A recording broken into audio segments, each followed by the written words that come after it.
What is up, everybody? I'm just posting the that I am streaming in the Slack.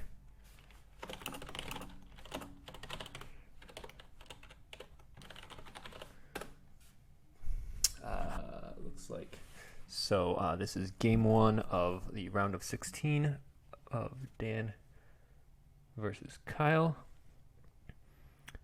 Dan, it looks like, was putting Kyle on Hitco, so he went with a Bespin CRV and says, wish I had played my ISB special instead. Dan has been playing an ISB 5d6 deck pioneered by Charlie and then used by other Team New Allies in Day 2 of Worlds. Dan has been favoring that lately, but I guess he felt this would be a better matchup. Kyle's been playing Hitco a lot. And but Kyle, it looks like, chose Legend here, and we're just on Light Side's turn 1. So Dark on their turn 1 got out free Executor effect, Executor, and played both Ozzel and Chiranu on the Executor, so he will be draining for 2 there. Kyle, I imagine, will want to set up Menace Fades to negate Chiranu and then just run around in space to keep that satisfied and out damage if he can flip and drain for 2 on the ground and beat 8 ping. Looks like Dan played Oppressive so he can get free grabbers and is playing some extra main deck grabbers. Uses Hell to Pay to grab Rescue.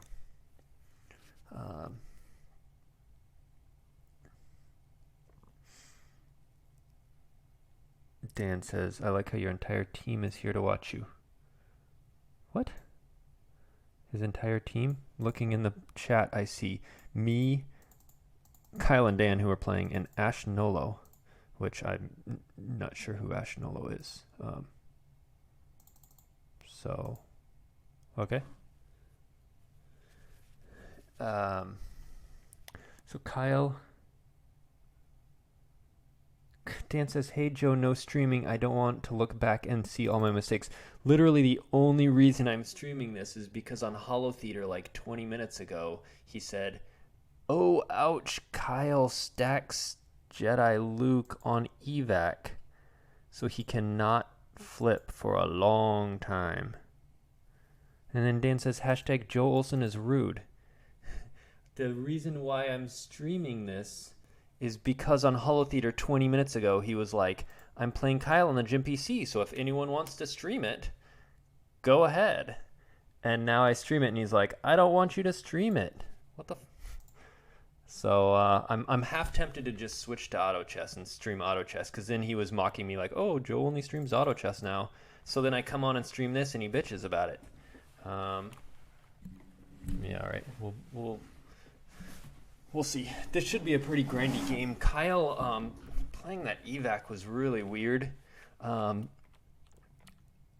Simply because you might want it in space at some point if you're expecting command or whatever. You're probably not thinking he's playing anything that adds destinies on the ground, like a crack fed or something. I guess in theory, like a General Grievous or something with a command, but you're not going to see them really attacked much. I don't know why you'd... And multiple destinies wouldn't matter if, someone coming down and like hitting Rose, like random EPP mauls in the deck, hitting Rose would kill her with attrition. The evac wouldn't matter.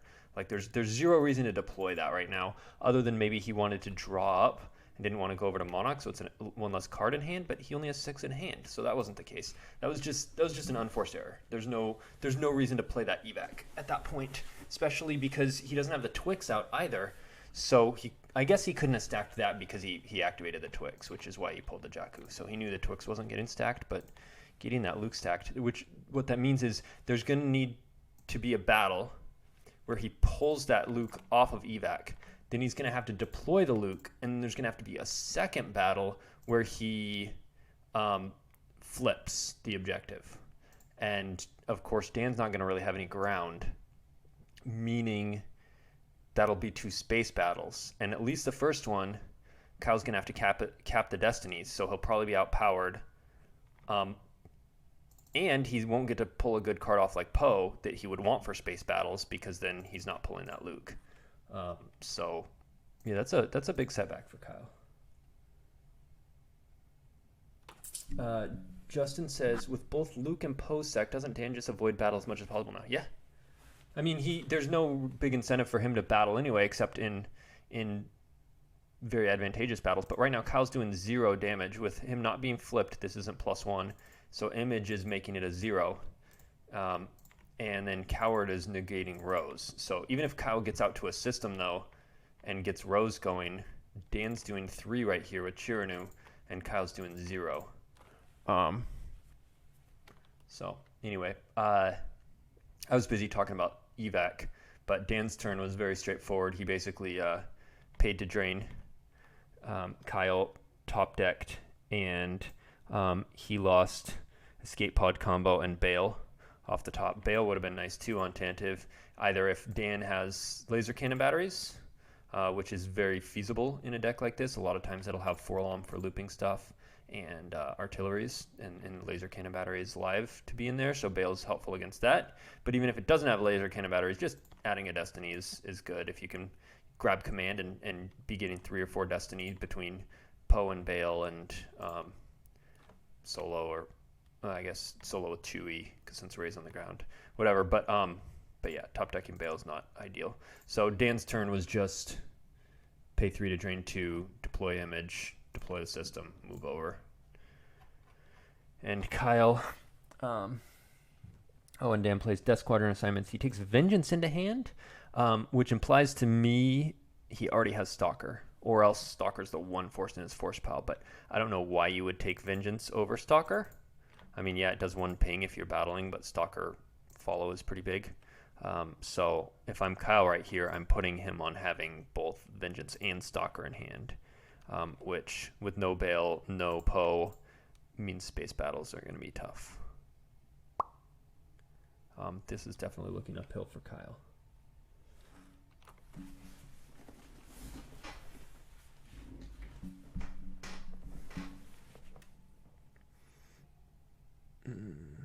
And the thing is, with Dan having those extra grabbers, that means his main grabber allegations is still empty.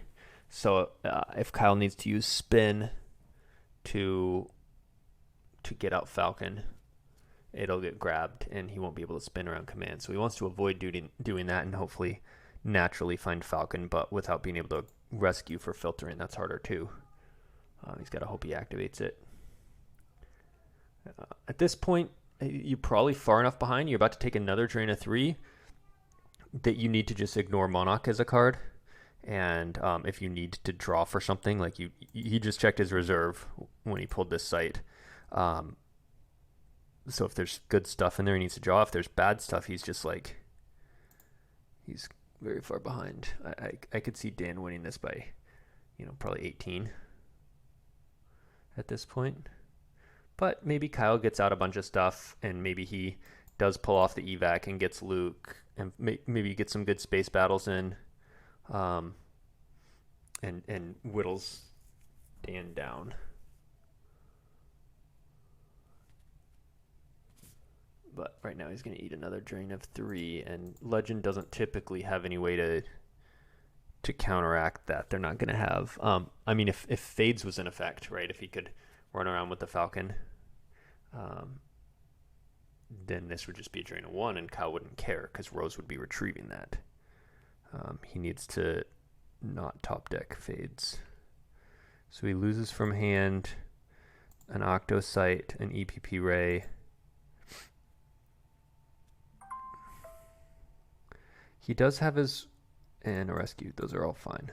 He does have his once per game pull still, I believe.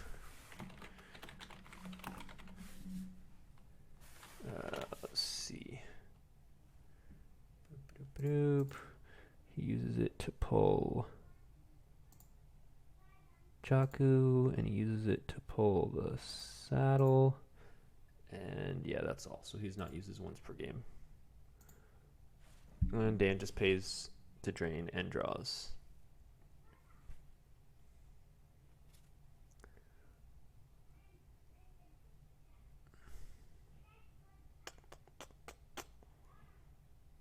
now that they nerfed R2, we used to see that like 2x. Like when Justin Desai was playing Legend for a while, he had 2 R2s in there because it was so good. And that would be a viable threat to then not even have to go to space yet until Kyle was ready to drop R2 and drop guys there, and then that gives you a second battleground for Coward, and it lets you drain 2. And at that point in the meta, R2 was popular enough that some Bespin CRVs, I know Gavino was playing it for a while, I think Paul Myers, some Bespin CRVs would start Reactor Terminal V to pull Droid Detector and drop that on the security tower to kill the R2 or prevent it from deploying in the first place. And then also get Force Pal draws. Kyle has the Grimtosh in deck. So he plays that used on Dan's at 16 cards in hand. That'll cut him from 16 to 8. Not game winning, but it'll slow Dan a little bit. Dan opts not to grab it. I think one reason why he doesn't need to grab it is because we saw that we're doomed combo top decked, so it's going to be a bit before Kyle gets that in hand again, if he ever does. But Darkside could conceivably have a Restraining Bolt in here. It wouldn't surprise me to see that in Dan's deck because it's good against BB-8. So that is a card anyway that would stop the R2, but R2 is just not in the meta anymore after the errata. It's a tough balance. Like you go from something that's just like really good that Light's playing 2 of it to not worth making the cut. So yeah, they nerfed that one a little too hard, and it is hard to get it exactly right. First state, it wasn't used much at all. It's been around since V1, I think, and because it was a legacy card, then they tweaked it for V1. It wasn't that good, and then a tweak set, a little over a year ago, they buffed it, and then suddenly it was in every Light deck, and a lot of times 2x, and then they nerfed it, and now it's not in anything. So is R2 immune to Restraining Bolt? Oh yeah, he was, and that was dumb because it was like the most unthematic thing, because like one of the first things that happens in Star Wars: A New Hope movie was R2 gets a Restraining Bolt put on him by the Jawas, and for some reason he was immune. Yeah. Kyle says, my start has been so rough. Dan says, so what did Joe and them tell you I might play? Kyle says, we weren't really sure, just play good decks. Yeah, we didn't know what. We didn't. My next opponent is Brandon Beatty. I don't know what he's going to play. That'll be a fun match. He's a fun opponent. He doesn't tend to play boring stuff. That's at least a nice thing. All right, Kyle. I had to play ISB in my last match, and it's just like, all right, I'll play it, but I'm not happy about it. But at least my opponent apologized at the beginning for playing it, so that made me feel better. All right, Solo and Chewie come down on the Falcon. If Fades is in hand, there it is. All right, so that's a good. Dan said, after beating Gogs, I just felt like, hey, I'm playing with house money. Keep on the gas. So Kyle is now threatening a drain of 2 and 0 because the Falcon adds 1 at Jakku. 2 and 0 and retrieve 1 with Rose. So he's netting 3, and now with Fades out, Dan is only netting 1. So that math's definitely swung to Kyle. However, we're going to see if that Grimtosh took away Stalker, or if Dan has Stalker, because Stalker does stop Menace Fades. Because essentially what will happen is Dark will come down with Stalker and then move the Executor over, so there's just a pile of ships. And then if Light runs, Stalker follows, and then Darkside drains, and then moves drains with the Executor, and then moves the Executor over in front. And if Light runs, just Stalker follows, and it blocks the controlling of the system for Menace Fades, while the Executor drains, and then catches up on the Darkside's turn, on the Dark move phase. So at that point, you can't run. There's no point in running, other than if you stay there, you eat a big battle from Executor and Stalker, so you might run just so you're not eating a big battle and you're still getting to drain free and getting a second Battleground, but you're not keeping Menace Fades in effect. Stalker is a pretty ridiculous card, but from what I understand, it's one of the cards they're looking at in the current round of erratas, and I'm all for that. I think Stalker is a big hindrance to a lot of stuff. Ooh, lateral. I feel like that is premature. Unless he's got like Gravity Shadow in hand, or well, even then you could Gravity Shadow it on Light's turn and then play the lateral, or like Laser Cannon Battery and they shut down the main reactor. But obviously he didn't play the Laser Cannon Battery. There's no reason to play that now. And if he's thinking, oh, I'm going to go get the Falcon stuck at Octo, I'm going to at least force him to go over there to an on-battleground, the Falcon has a double move. So Falcon can easily just go, I head over here and cancel lateral, and then I head over to, Kashyyyk or Bespin. So, yeah, I don't think deploying that. I mean, maybe he just didn't want to risk Kyle battling into him. Maybe he was worried about, I don't know, some more stuff coming down, and if he has no command, you could be worried about multiple destinies. But the thing is, with Poe Trap there, that means there's no Finn and Finn Adder coming down, because Ray's down here, and the Finn Adder works with Poe, unless there's a second Poe, which is very unlikely. We saw a second Ray already top decked, and she's stuck there anyway. So there's not going to be like Finn Adder and like 4 or 5 destinies. There's a Death Squadron assignments. It does make it a worse idea to battle to get Luke off. Okay. Yeah, that's a good point, Adam. If Kyle was like, I'm just going to throw like a Obi, General Obi on there as fodder, and I'm going to battle, and I'm just going to draw some destinies and just like lose Obi, whatever, and that way I can pull Luke off of here and then deploy it next turn and then run, so I can just drop fodder, battle, pull Luke off, lose the fodder, run away. You're less inclined to do that when you've just lost 6 power. Though, I mean, it wasn't much power anyways, because Chewie doesn't add any. So, but you took away 6 power. That's 6 extra forfeit you'd have to cover. So fair. That's a good point though. Would have been fine if he had a ship and an overwhelmed. Sure, if he dropped Vengeance or Stalker or something right in front of it, lateral overwhelmed. Sure, but since he didn't, I was just saying deploying the lateral was premature. But if he does really want to disincentivize a battle to pull Luke off.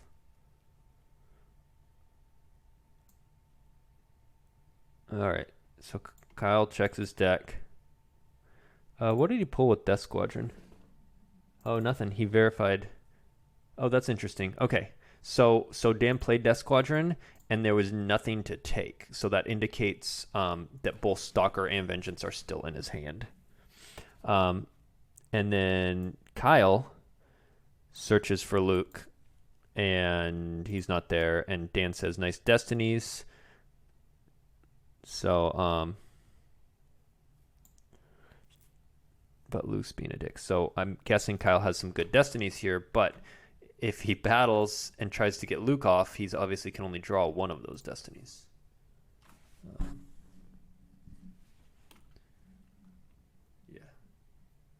Yeah. I could see Dan having an overwhelmed in this. Actually, Dan sent me a deck list for a deck like this last week when he was going to play Gogolin, and I gave him some input on it. I never talked with Kyle about it. But let's see.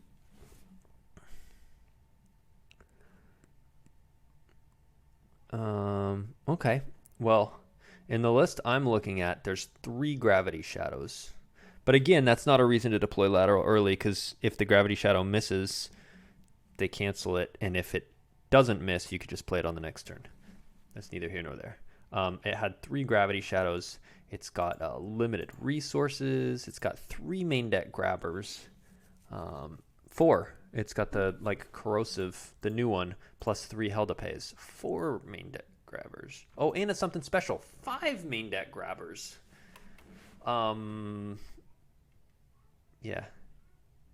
That's interesting. This is just a very weird deck, but it doesn't have much, it feels like, in the way of characters. 1, 2, 3, 4, 5, 6, 7 characters plus a 4 menu 3PO. So like if Kyle can break through some immunity and clear off some stuff, he could start whittling away in space. But that lateral, the lack of bail, the lack of Poe, and then having to limit himself with evac, so Dan doesn't even have to use a command, is feels pretty fatal.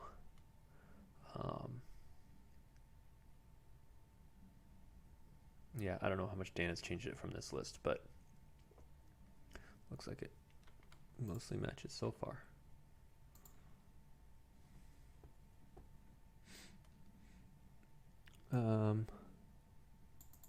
Oh no, Kyle didn't even realize Luke was on evac.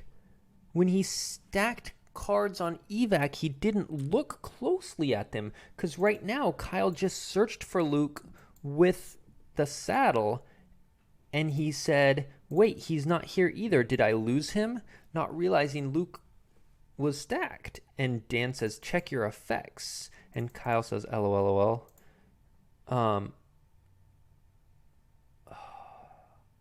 Because that's a big thing to realize, because you probably go about the game plan so differently if you are expecting, hey, I'm going to need to get a battle through to pull him off, or you don't know that. You think you're just going to deploy him naturally and get to flip at some point when you battle, instead of needing a second battle to flip.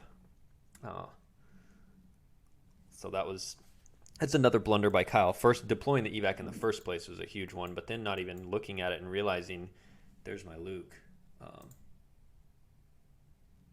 Yes, I told Dan to not play that Watto. We were talking about playing Watto, and I was like, and then we started talking about like matchups of it, and he was like, I've never played it before, and I was like, just scrap it. You don't want to learn and play a whole new deck, especially Watto, which can have a lot of different lines of play.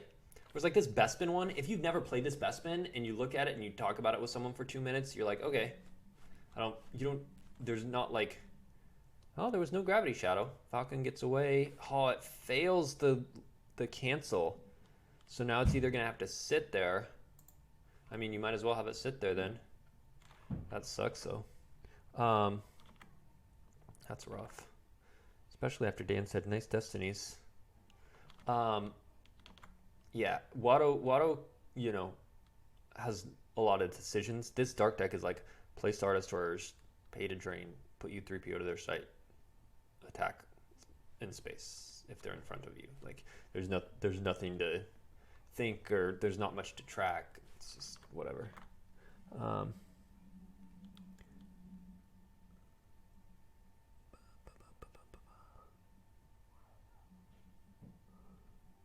Oh, Dan did do a Gravity Shadow. I just missed it. I just noticed it on his lost pile. So Dan played a Gravity Shadow, which is unique. He missed by drawing a Destiny 2. So Falcon moved, and Dan said, LOL lame, and Kyle said, whew. Then Kyle went to cancel the lateral and drew his own 2. So that happened. Justin said, I could see wanting a lot of grabbers to hit rescue if you have that many gravity shadows. Oh, sure, but you get 1 grabber for free right there. I don't think you need 5 of them. He's got 3 hell to pays, 1 of those like new whatever it is, the corrosive bile one, and then 1 of the something special. That's 5 seems excessive to me. But if he's just going for like, hey, it's match play and I want to do direct damage, you can even just grab interrupts that are like one-ofs, like if they play a random, like not even one that you're worried about looping, like it could be worse, but like they play, I don't know, like a Where's Han that they have 1 of to pull solo or whatever, and you're just like, can I grab it? You just trade 1 for 1, and you're playing limited resources, and you're just like, I just want to do a bunch of direct damage. Yeah, I mean, feels like there's better 1-for-1 cards, but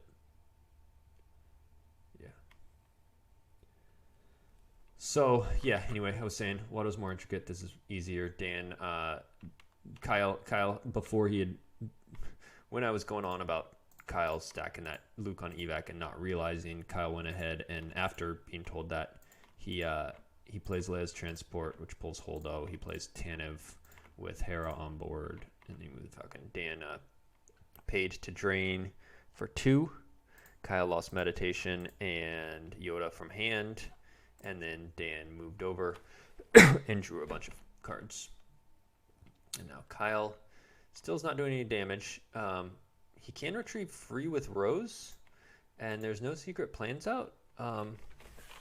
Did Kyle retrieve last turn? Let's see. Rose retrieves with Rose. Yeah. All right, and now secret plans comes out. All right, so Kyle's gonna get to retrieve with Rose,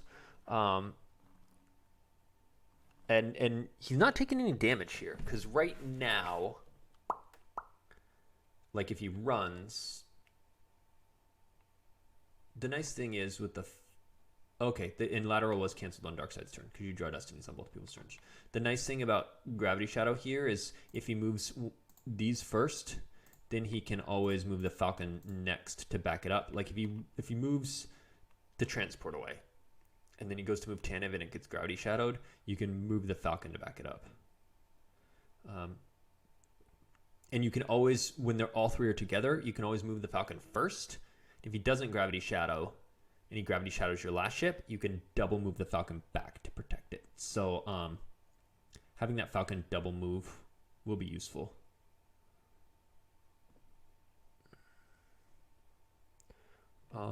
Did Kyle just solo? Oh.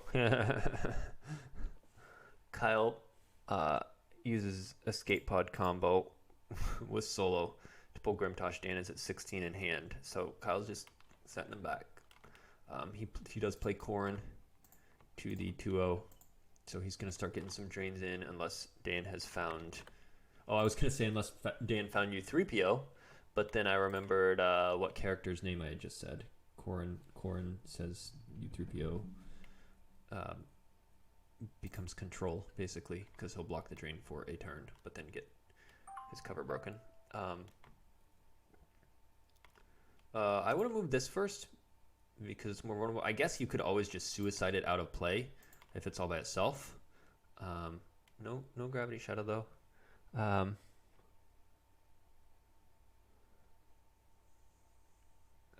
There was no Grimtosh in deck when he played that Escape Pod combo. Kyle's just playing very poorly. I was kind of surprised that he was because there was only 8 in reserve, and the turn he drew the Grimtosh, he deployed Tanev, Hera, Leia's transport, and he moved the Falcon.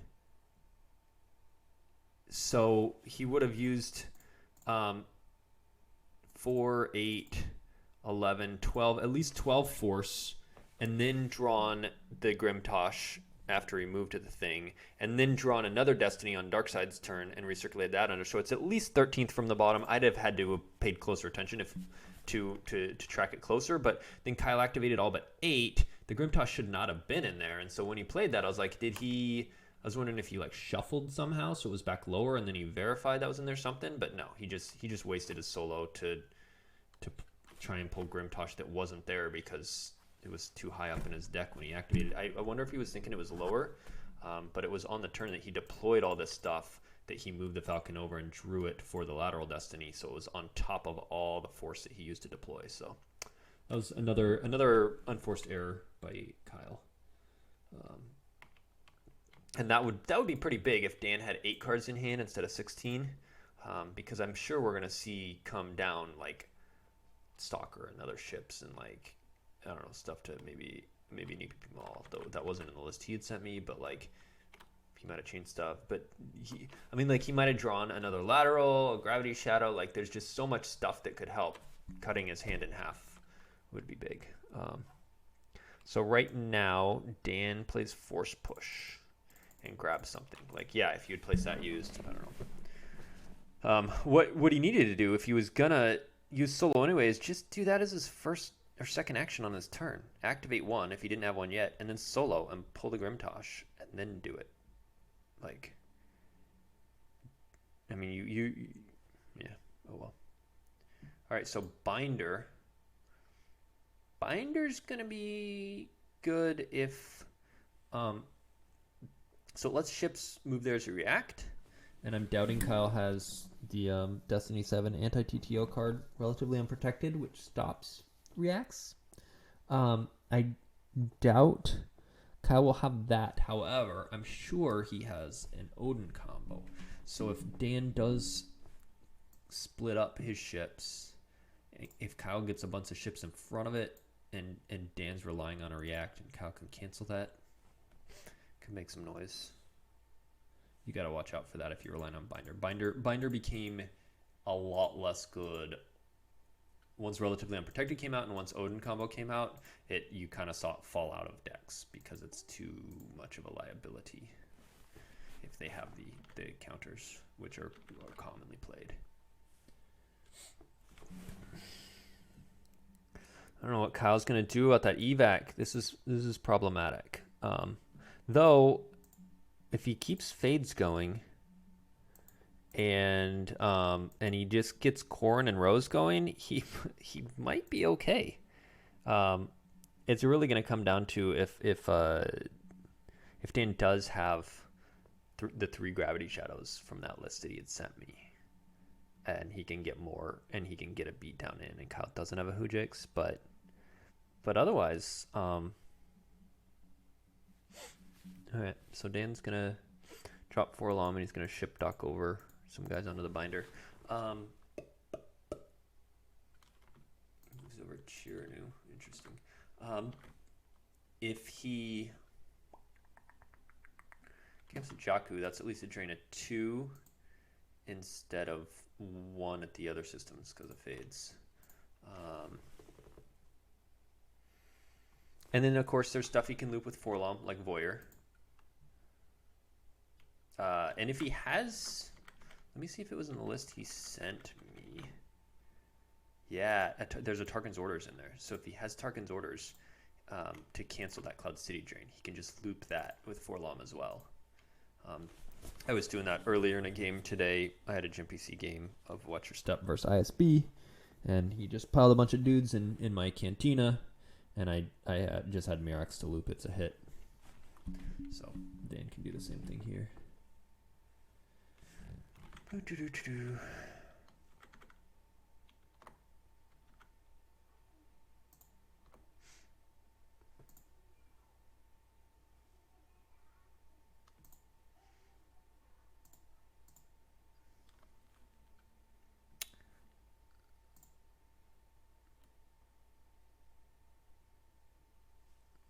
So Kyle trains 2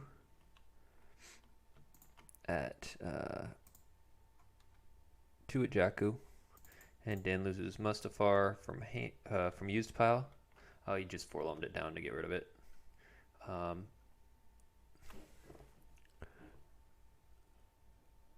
I think if you're Kyle, you have to grab Tarkin's Orders and eat the Voyeur. And then he loses Barrier from hand. That's not a bad card to lose, because you're probably figuring most his ships are out. And he might have a gold leader and gold 1. Probably doesn't have Profundity. So this is probably all 3 ships, maybe gold leader and gold 1. All right, so yeah, we're going to see that grabbed. Tarkin's Orders, cancel the drain, and we're going to see tragedies occurred. What's Kyle thinking about? You definitely rather get 2 in per turn, then Voyeur's not going to be doing two every turn to you. And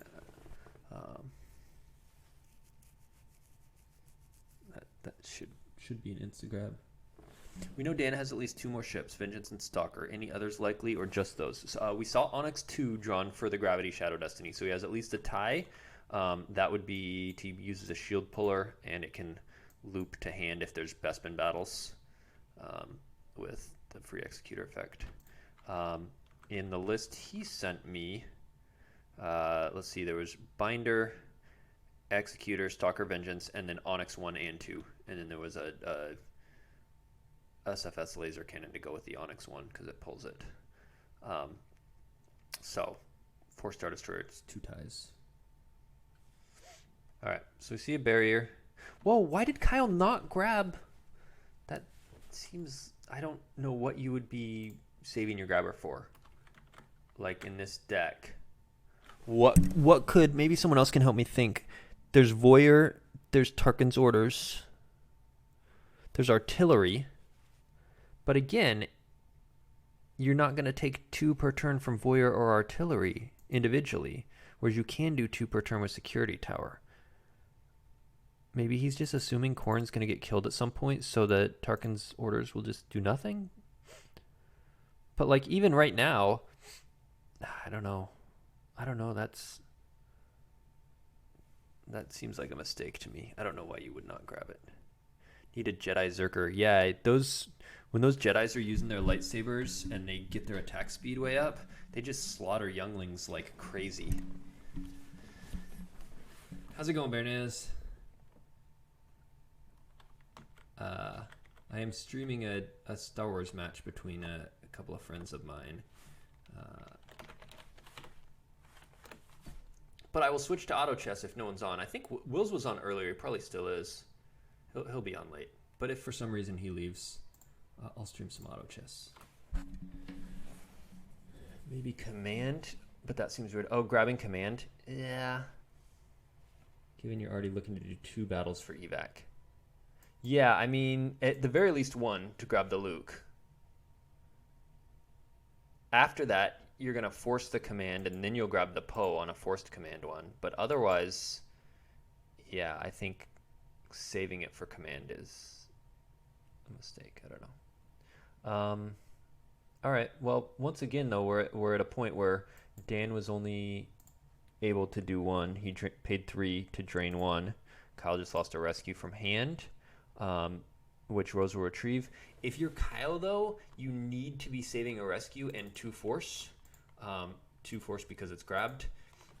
And because you don't want to lose to Gravity Shadow. You don't want to move the transport, have Tanev get stranded, or vice versa, and then be like power 28 to 6 and just like end up peeling 10 or 12 or something. So you have to be saving 1 rescue and 2 force in hand to protect yourself from Gravity Shadow.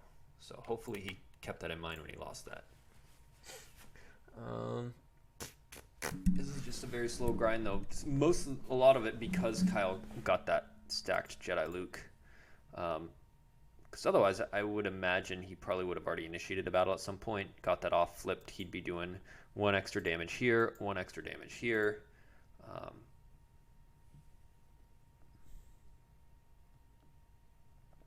Yeah, that's a good point, Justin. Kyle is probably only assuming he has 1 Gravity Shadow. I would probably be assuming that. If I was sitting in Kyle's seat and I saw the Gravity Shadow go, I'd be like, phew, got that out of the way. I would not put him on 2, let alone 3. In fact, that was a weird... that was one of the things I commented when Dan asked me about the list. I was like, 3 Gravity Shadow seems like a lot. In fact, what I told him is I'd rather have Laser Cannon Battery and shut down the main reactor, because shut down the main reactor is just guaranteed stop movement instead of Gravity Shadow where you got to draw. Plus, it stops them from using their ability to draw Destiny. And Laser Cannon Batteries, you use Artillery, which has really good synergy with Forlom looping, so you have an extra card to loop besides Voyeur and Tarkin's Orders. You can loop Artillery, and then you've got an extra thing they probably can't grab. So that was my opinion. Is like the I would be playing some Laser Cannon Batteries and some Oh, Dan just top decked another Gravity Shadow, and he says, "Crap, there goes those." Oh, a barrier and a Gravity Shadow. That's what he meant by those. But he probably still has 1 more Gravity Shadow. We've seen 2 now. So here comes BB-8, and the list he sent me did not have a Restraining Bolt. His ISB did, but So that might add an extra damage. Kyle's looking actually pretty good here if he can just keep running in space, drain 2, ping 1, retrieve 1, and maybe get a drain through in space. I think Dan's misplaying that he's allowing Kyle to keep draining in space.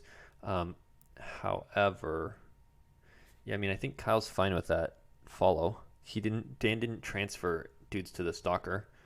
So Kyle's like, okay, like, you want to fight me with that 16 power versus my 13, and I get an extra destiny because Hera, and we can both command, and then I'll get to, pull my Luke off, and like, I'm okay with that. So really all these dudes needed to be loaded onto the stalker. I think Dan will remedy that here pretty soon. But yeah, Kyle's in pretty good shape considering how bad this started.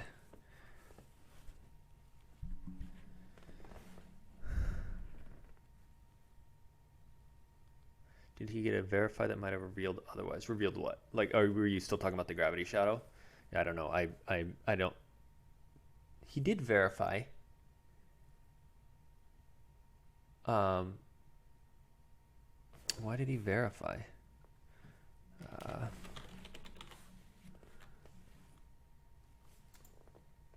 Because he played a Death Squadron assignments. Unless that one card was... He had one card in his force pile when he played that, I remember, because I was thinking, like, you should know if you have something to pull in your deck, because you've already got Ozzel on table, and he had both of these in hand, or maybe one of them was the one force. Maybe the Stalker was the one force, so he went to pull it, and then at one point he just had to draw all his cards, and the Stalker was the one card, and that's why it took so long for it to come out. I bet that's what happened. All right, so we see Finn React come down after Vengeance comes down. So now we got a Maudie and Vengeance comes out. And Maudie's, it's non-V Maudie. I was gonna say he adds like 2 to power, but I think non-V Maudie stops Chiranu, so that's why it's virtual Maudie. Though I don't know why you even play virtual Maudie at that point then, or I mean non-virtual. He's just another admiral, I guess. Costs 1.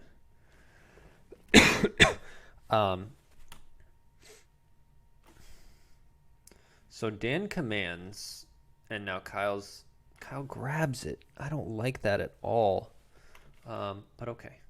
Maybe they're gonna have a lot of space battles. Maybe I'm wrong. What? And he takes Poe. He's not going for the flip. All right. Well, I mean, I guess the logic there is you drop Poe, and now you're threatening 3 destinies, so he's gonna have to command again, and at that point you can take the Luke, and then he's already burned through 2 of his commands, and you've got the Luke right, and then now you're ready for a 3rd battle where Luke can go out of play. And yeah. So anyway, he tries that Grimtosh again. We've seen that card a few times, including so Kyle's down by 12. He's gonna have to lose 1 to Vengeance here, and worst part is they're all immune to less than 4 with quad drive yards. If he could have at least cleared a dude, I think Kyle would be okay with this. Like if he had drawn a 4, so he was only down by 10, and someone was going lost here, Kyle would have been like, yeah, I'm fine with that battle. But not losing anything is always annoying. He loses a skate pod. We're doomed from hand. What's interesting about that is that means he had 2 of them. Wait. Because he played one with Solo and he placed it out of play. So we know he has 2 of them. But my question is, why did he just lose that from hand instead of using that to pull that stupid Grimtosh he keeps drawing for Destiny over and over? He needed to just not lose that and play it used.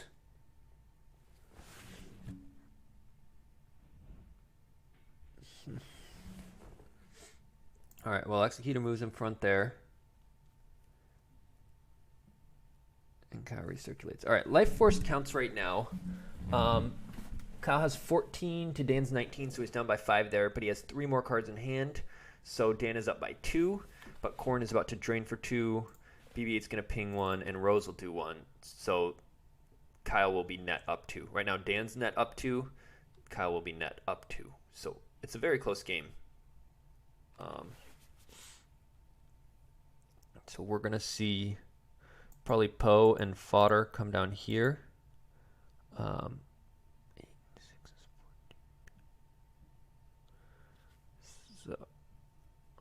Interesting. There's no reserve deck saved for Kyle. He's not planning on battling. Which, if he's not planning on battling, he should have just taken the Luke and dropped him. I don't know. Once Luke's out, it'll add an extra drain of 1, and the redraws will be nice, and the peaks will be okay. And opponent's immunity to attrition will be limited to less than 5, meaning you can battle into the Executor. You move that Chewie over into the passenger slot. You drop Poe on there. You're power 9 and 3 Destiny, and it's only immune less than 5. So you clear like 2 dudes. And then you're threatening on the next turn to clear the whole thing. And then he's got to he's going to start having trouble splitting his ships, because if he's only got like 2 things there, you're clearing a Star Destroyer every battle. So that limiting the immunity on the flip side is going to be big, because he won't just be able to tank the Executor by itself. So he retrieves with Rose, he drains. He accidentally passes deploy and tries to revert back to his deploy phase.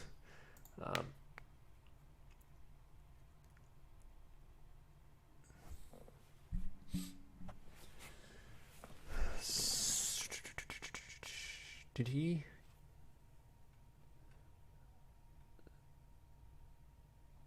All right, so he drops the Poe, who gets barriered. Why? So maybe Dan doesn't realize there's no cards in Kyle's reserve, but the only reason you'd play barrier there is because you want more cards in Life Force. But he's already at 17. He can only activate 13. So it's not like he can get down to it. It's not like he needs more so he can afford to deploy everything. It's not. There's zero reason right now to barrier that, other than you just did it without thinking. You're like, oh, Poe, I don't want that, without realizing like Kyle has no reserve. He's not battling. Little things like this add up, like little mistakes where you're just like unnecessarily using a barrier, playing evac, prematurely playing the lateral. Like, lateral would not be canceled right now. There would still have been one available for a battle if he had waited until Kyle moved away, gravity shadowed, and then when it failed, not use the lateral yet. Though, like Adam said, it did disincentivize a battle just to pull Luke off. Which Kyle might have gone for without the lateral, dropped Tanev, Leia's transport, and the Falcon all together and battled. Maybe the lateral might have done its job there. Is Luke still on evac? It is. They've had one battle and he pulled Poe instead of Luke. So right now we're seeing a drain of 2.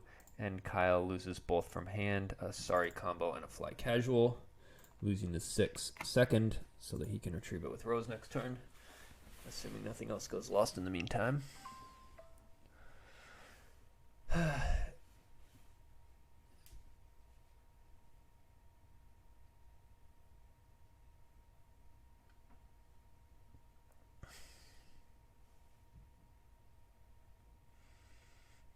I don't know why Dan's consolidating here too. I get the feeling he didn't track that Tarkin's orders and then 4-LOM into it. I wasn't paying attention to see what he did, but I get the feeling he didn't, because otherwise you want to be at Bespin. I mean, I guess he wanted to block both the space drains, and he'll get to do that now. So maybe that alone will let him only cancel this every other turn, and that's what Kyle was counting on, is that, when I run from Bespin, he's going to follow me to block my drain, and so then I'll get the drain through here. Whatever, but all right. We see the Executor move, and I think we're going to see a ship dock. We're going to see some more stuff go over onto the Stalker. No, the Vengeance, for some reason.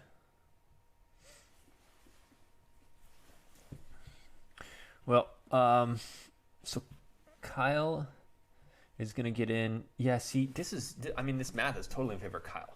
Like, Dan just drained 2, and now Kyle's turn, he's going to drain 2 there, ping 1, retrieve 1. So he's doing 4 versus 2. or doing 3 versus 1, depending on how you count the rows, whatever. But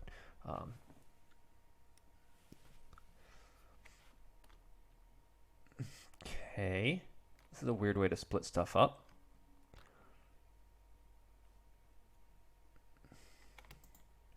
We got Mahdi, Thrawn there.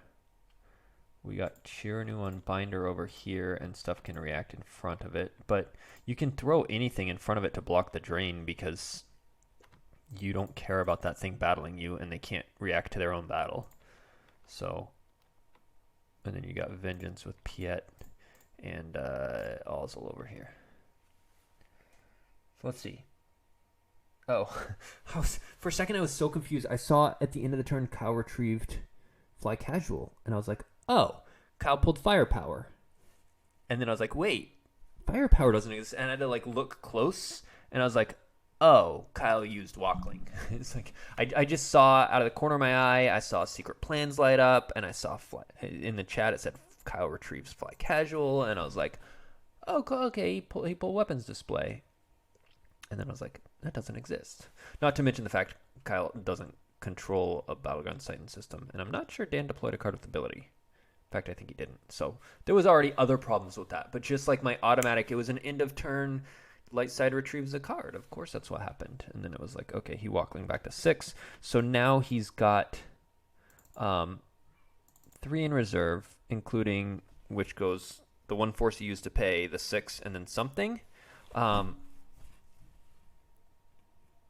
I don't think he used any other force. I wasn't paying attention that turn. I don't think he used any interrupts or anything. So, but what that means...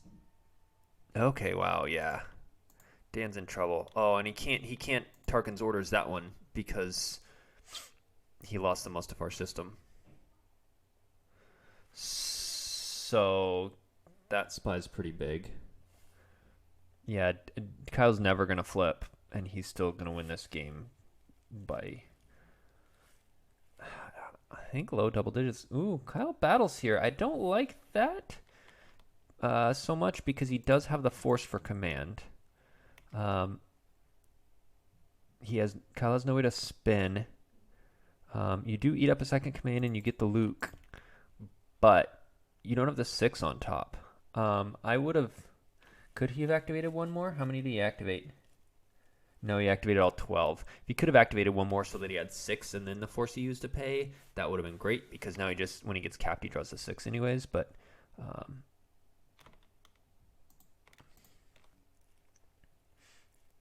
right, so Kyle takes the Luke off of evac.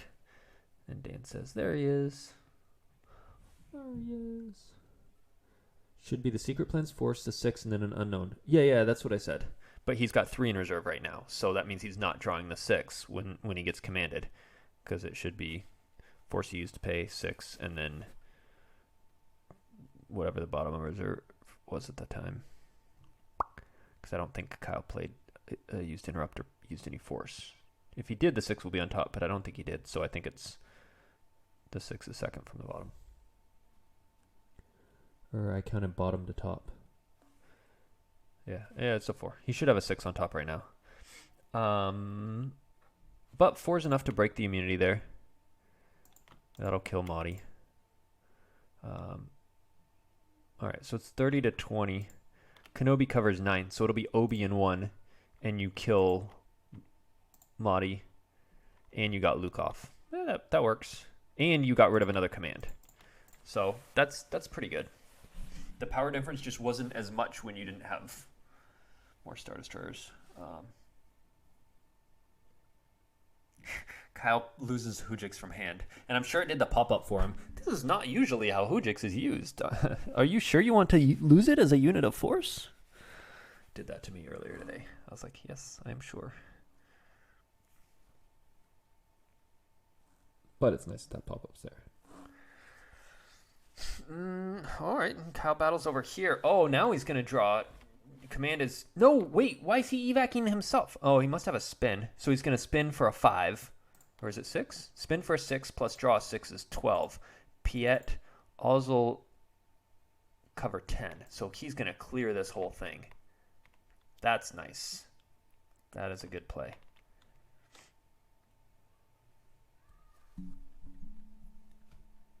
I'm glad it does ask that. Yeah. Okay, so there we see the spin. Dan says, got the all wings, huh? Kyle says, all game. All night long. So he spins. He draws that flag casual. That was a good game plan by Kyle. Kyle's playing well. Other than, you know, the dumb thing of playing the evac early and the, like, not noticing Luke was on it. So Falcon's going to be immune to that. It's immune less than 5. Kyle said, yeah, had a good draw for the matchup. Falcon, too. Yeah, he had Falcon and Spin. And he got his other ships really fast. Both ships. So he's been able to be at 2 different systems, which has been really fucking with Dan. So that's going to clear this whole thing. And then... I don't know how Kyle wants to do this movement. This thing, he gets 3 destinies over here. I almost think you just leave those 2 in front and just move Falcon over to Jakku. Say go. Like, if Dan has a 3rd command... And at some point you can YOLO Holdo. She's going to do add 7 to your total. So if you're tracking and you're like, okay, I know I got a 6, and she's going to add 7, make it 13. And you can just... That breaks the Executor's immunity, and then you're like, okay, I clear Stalker and Thrawn. Of course, then you're going to have to forfeit a bunch of stuff to the power difference, so maybe not.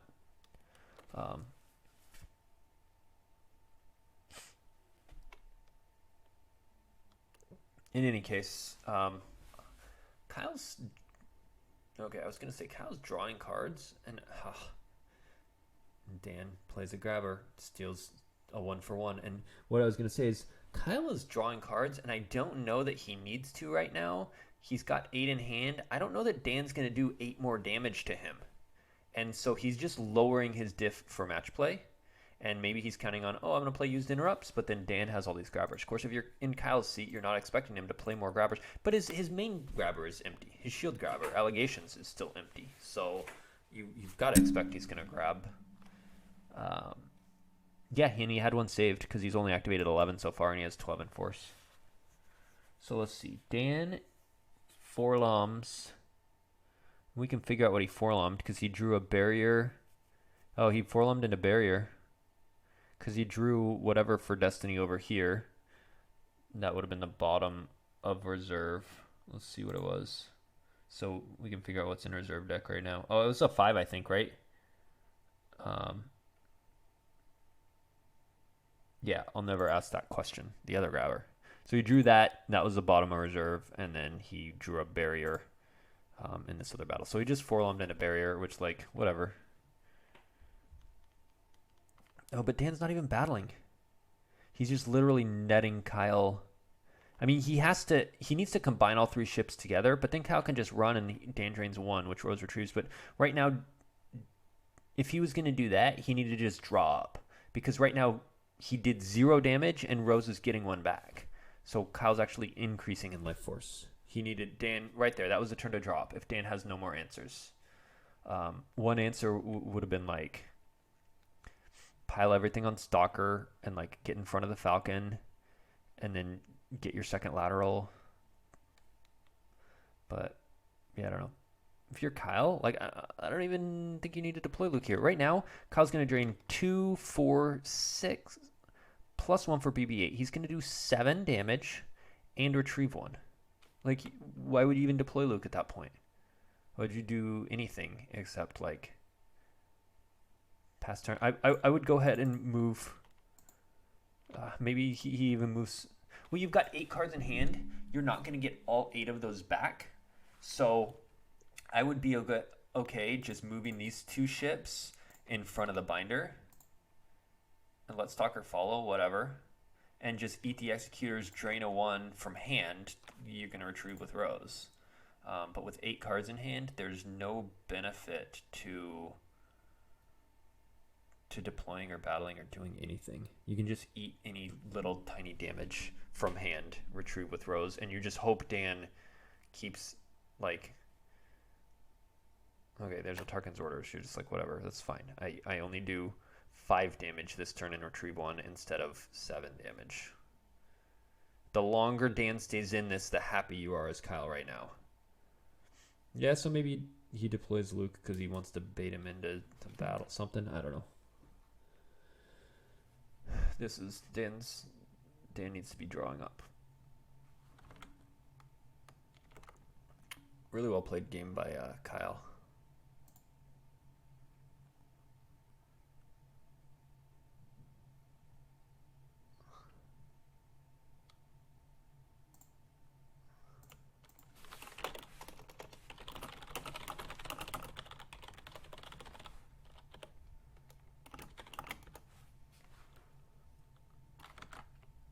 All right, so Kyle drops Luke, battles, flips.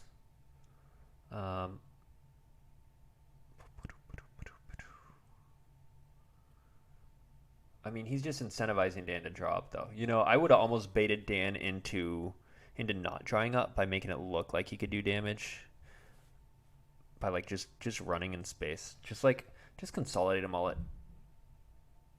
Well, no, because then Stalker follows and fades isn't in effect. But like, I don't know. I'd run away, let him try and drain you or something. When you just make it obvious he can't do anything else, he's just gonna draw it for sure next turn. And it's not like you had Leia to retrieve when you did that battle or anything. But that's fine. Let's see. 5, 10, 12.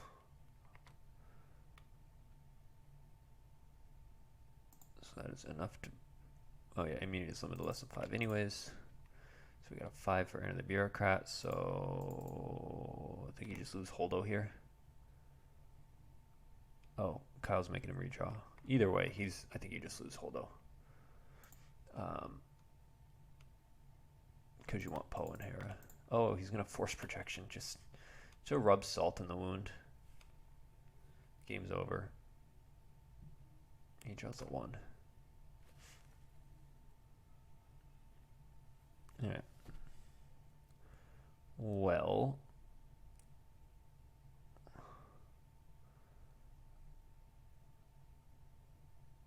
Okay, he's total battle lesson of 8.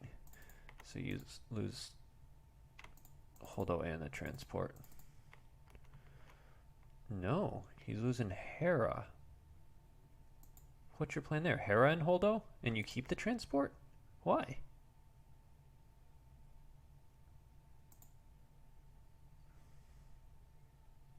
Hera and Poe. That's odd.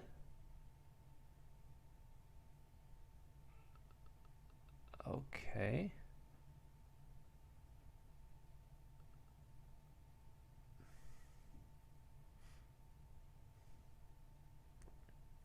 All right, so he's going to move the Falcon. Plays Gravity Shadow. Draws a 3. Blows it up. That's going to be big. That might actually cost Kyle a lot. See, I don't know. I was battling and deploying and doing any of this shit. Like, if Poe and Hera were both still on table, you wouldn't nearly as much mind that. Like, if he just went to his move phase and went to move the Falcon, well, first of all, it wouldn't have blown up because those destinies would have stopped it in its tracks rather than blowing it up. Whereas Dan knew that was there because he forlommed it. Guess he was planning on getting down to that somehow by Kyle's. I don't know. But if Poe and Hera were out, you're like, man, I'm still pretty strong in space. Right now, he's pretty weak in space. Stalker's going to follow, which means Fades is not in effect. Yeah, Kyle. That was a big throw. There was no need to battle there. As I was saying, there was no need to deploy Luke. There was no need to battle. Right now, Executor's going to drain 3. Kyle can pull Resistance to just make it 2, and he can lose those 2 from hand. But Dan's suddenly back in this game because Stalker's going to battle. That's power 8 and a Destiny versus 5. So Tanib's going to die. Kyle just had a big throw. And yeah, maybe he wasn't expecting a 3rd Gravity Shadow. But this ship has no immunity either, meaning You want to battle there too, even if it potentially costs you Chirino. If you clear Holdo too, so it's just an empty transport that you then move Stalker in front of. He didn't save any Destiny. What is Dan doing? Oh, he says revert actually. He just activated too many. Yeah, it was just, what did Kyle gain? There wasn't even a Leia to retrieve when he battled. What did he gain? He killed 2 characters for his 2 really good characters. When he was just in winning, there was nothing Dan could do. Dan was doing like 1 damage from Kyle's hand, and Kyle was retrieving 1. And now Dan's doing more damage. And yeah, if you're Kyle, you're kicking yourself. Especially because if Dan can kick him all the way out of space, Coward kicks in, stops the retrieval, stops that drain, all he'll have is BB-8 ping. Alright, U3PO is going to stop that drain anyway. But if he can kick him out of space by just like following with Stalker, then Kyle's doing 1, not retrieving any, and Dan will be doing like 4 to 6. Depending if Chirinu is living or whatever, but like he could even be doing 8 if he probably won't have 9 to pay, but yeah, so now that dies. Kyle should have won this by about 14, because right now he has 13, but he would have lost less and he would still have Rose retrieved, and yeah, and he shouldn't have lost any more from reserve. He should have just lost from hand. Dan should have been drawing up that turn. If Kyle didn't battle, Dan would have been drawing up this turn. Because we know the turn before, Dan didn't battle Kyle. He just let Kyle retrieve and up his life force. So Kyle turned this.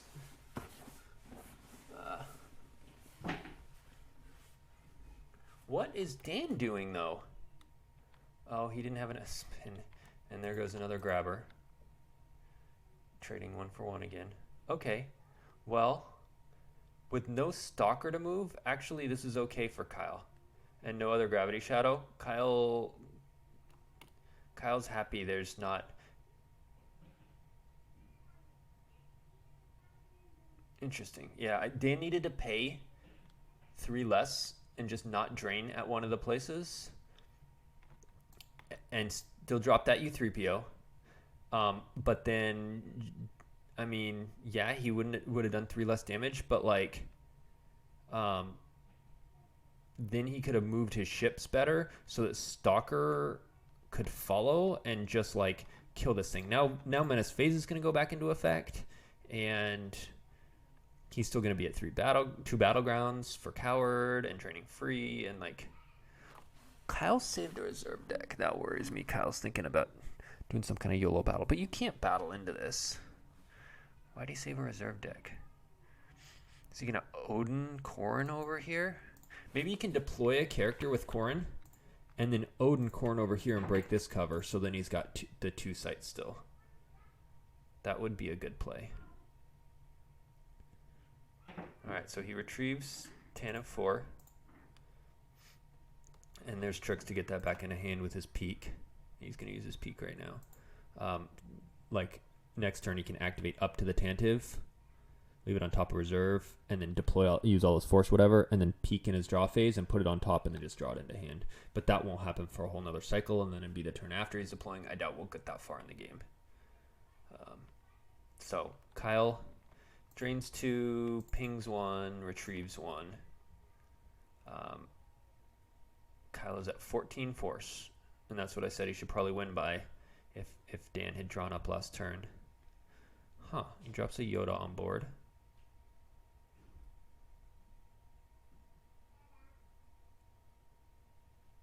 Oh, and he battles. I mean, yeah, maybe he has a command, but... And maybe he's drawing 2 high destiny, but even if he draws 5/5, you just clear Executor, you trade Executor for Yoda and Holdo? Like, you're so far down in power. What are you doing? You're down 15 in power. And yeah, let's say you draw 5/5. You're 15 to his 25. You're down 10 in power. What are you going to lose Yoda in 3? Like, there's no need to battle here. He gets to use his objective to put it in his force pile anyway, the card in reserve. Yeah. So he draws a 4. I don't know. Sometimes players... I thought he only had 1 left, not 3. He had 2 left, and then he used his peak and put them both on reserve. So now he has 3. Hang on. I gotta deal with kids. Let's.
Okay, let's see. What happened here? It looks like the game ended. So, Kyle battled. He drew a 4 and a 5. Dan drew a 2. It was power 22 to 14. That's 8 difference. Kyle rose from his used pile. And then Dan forfeited the Executor. And Kyle lost Yoda. So he lost Yoda in 1. Then he played Help Me Obi to break U3PO's cover. And stole him. And then he moved the ship away. And Dan recirculated. And he drew 5 cards and drew up. So Kyle won by... Kyle said in the chat 12 life force, 22 loss, 34 to 34 loss, but it's actually 13. I don't know if you guys can see that. But he said 12. It looks like 13 to me. I will confirm with both of them.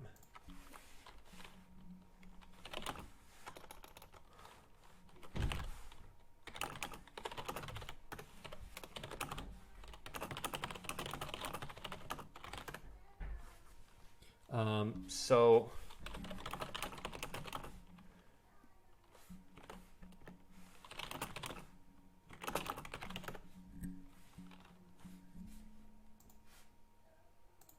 okay, so they're gonna go in 5 minutes. So I'm gonna I will be back. We'll be back for game 2 in 5 minutes.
All right, welcome back. We are about to start game 2.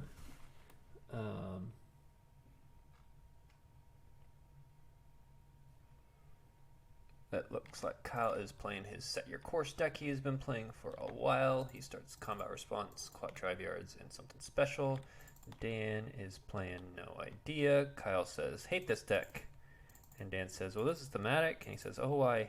And Kyle says, or Dan says, he used it to beat Gogs in game 1. Okay. So he is starting 10-man, Insurrection, and Walkling. So we Kyle won game 1 by 13, and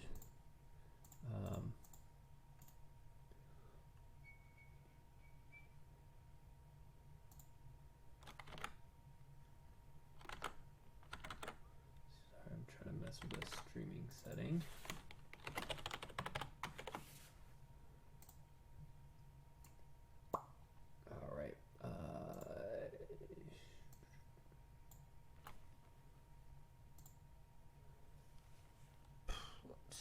So, Dan says, good luck, says you too, and I think you had 13 in your life force last game. Kyle says, yeah, my team has pointed that out as well.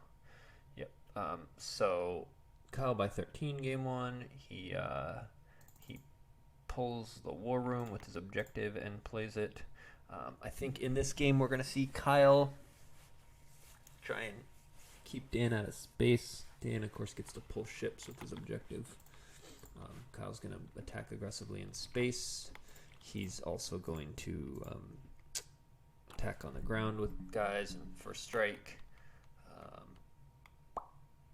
However, I think I favor Set Your Course in this slightly. I think it's a close game. I think it's going to be hard for No Idea to win by 14 or more.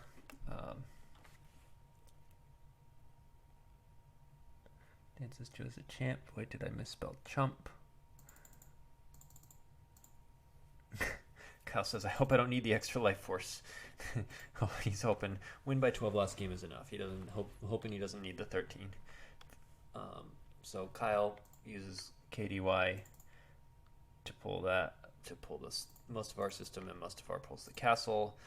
Very standard, very boring current Darkside activation package. Darkside has to give up a starting effect and 3 turn 1 force so that they can get out some activation. Darkside has an activation problem, and thus we see this package in a lot of different Darksides. And then he has Kashik in hand. So Kyle's got all of his locations out to turn 1. And he goes ahead and he drops Baron and Saber 1 out. He wants to start putting on some pressure. And he drops a gun.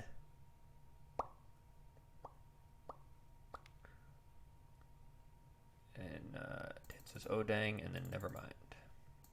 So Kyle's going to be... here's why I don't like that gun. It forces you to save 1. And I want to draw there.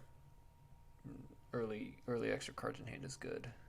I would save the gun as a surprise. If he's going to battle Baron, if he's going to drop a ship from reserve and battle Baron, like, whatever. It's fine. He's playing into your game. He's wasting a bunch of early turn resources on a ship, and then you battle back into him, and, like, whatever. I think the gun was not needed there. The only way I would play it is if I had an artillery in hand. And then at that point I might not save the 1 and try and bait him into attacking. So, I don't know.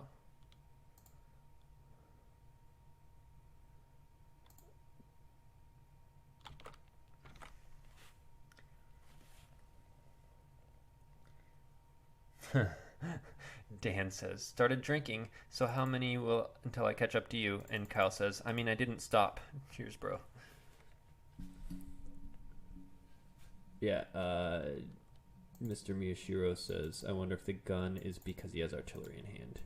Yes, but in that case, like I said, I wouldn't have saved 1. I would have played it and not saved a force for it and just been like, come at me. Especially if you have something like no escape in hand, obviously, Or even another pilot, even like a Grand Moff Tarkin or something. Anybody who can come down and pilot it and shoot. Like if you want to bait him into something, it's fine. But I still would have drawn that force. Kyle right now has 5 in hand. Like, what do you really fear as Dan? Not much. Unlikely he's going to get to shoot down anything. No idea has a bunch of capitals. No idea usually has a lot of capitals, yes, but it also has on Chewie Falcon, which is hard to shoot down. And then a lot of times it has Gold Leader and Gold 1, which is maneuver 3, and so you just need to draw 1 and you shoot it down. So it's an anti-Gold Leader and Gold 1 card. So Dan is going with Saw to the beach. I'm assuming he's going to drop someone there. We see Galen drop to pick up the plans, and he'll move out to consolidate with Saw. Dan says, "You don't know how tempted I am, LOL." So Dan was thinking about, do I use the front of my objective to pull a ship and attack you? But he opted not to. He's going to, when he consolidates, he'll flip back to his front side, so he will be able to pull a ship next turn. He pulls battle plan. So right now, Kyle's threatening 2 versus Dan's 3. Drain a 2 and a ping of 1 from Stardust. I'm glad they changed that ping to 1. 2 was a lot to ping just to hold the plans. Like, it takes a lot more to ping with like occupation to ping for 2. You got to be at 3 different battlegrounds to ping for 2 with occupation. I mean, theoretically, you don't have to be at the system, but practically you do. And here, pinging for 2, just being at the 1 location, that was a little silly, and it forced every dark side. Like this, something special would not be on table. It would have been Decree V. Like it forced every dark to play that. I think that was a good change. I don't know that all the other, there was lots of changes. I don't know that all of them were needed, especially some of the Saw ones. Saw was pretty ridiculous, but his not canceling the interrupt anymore, it's kind of a bummer. He's like, you're not ever going to see him in any other decks now. Whereas like sometimes you see Kirkanos and stuff randomly, and that's kind of cool. But anyway, the Stardust ping was definitely needed.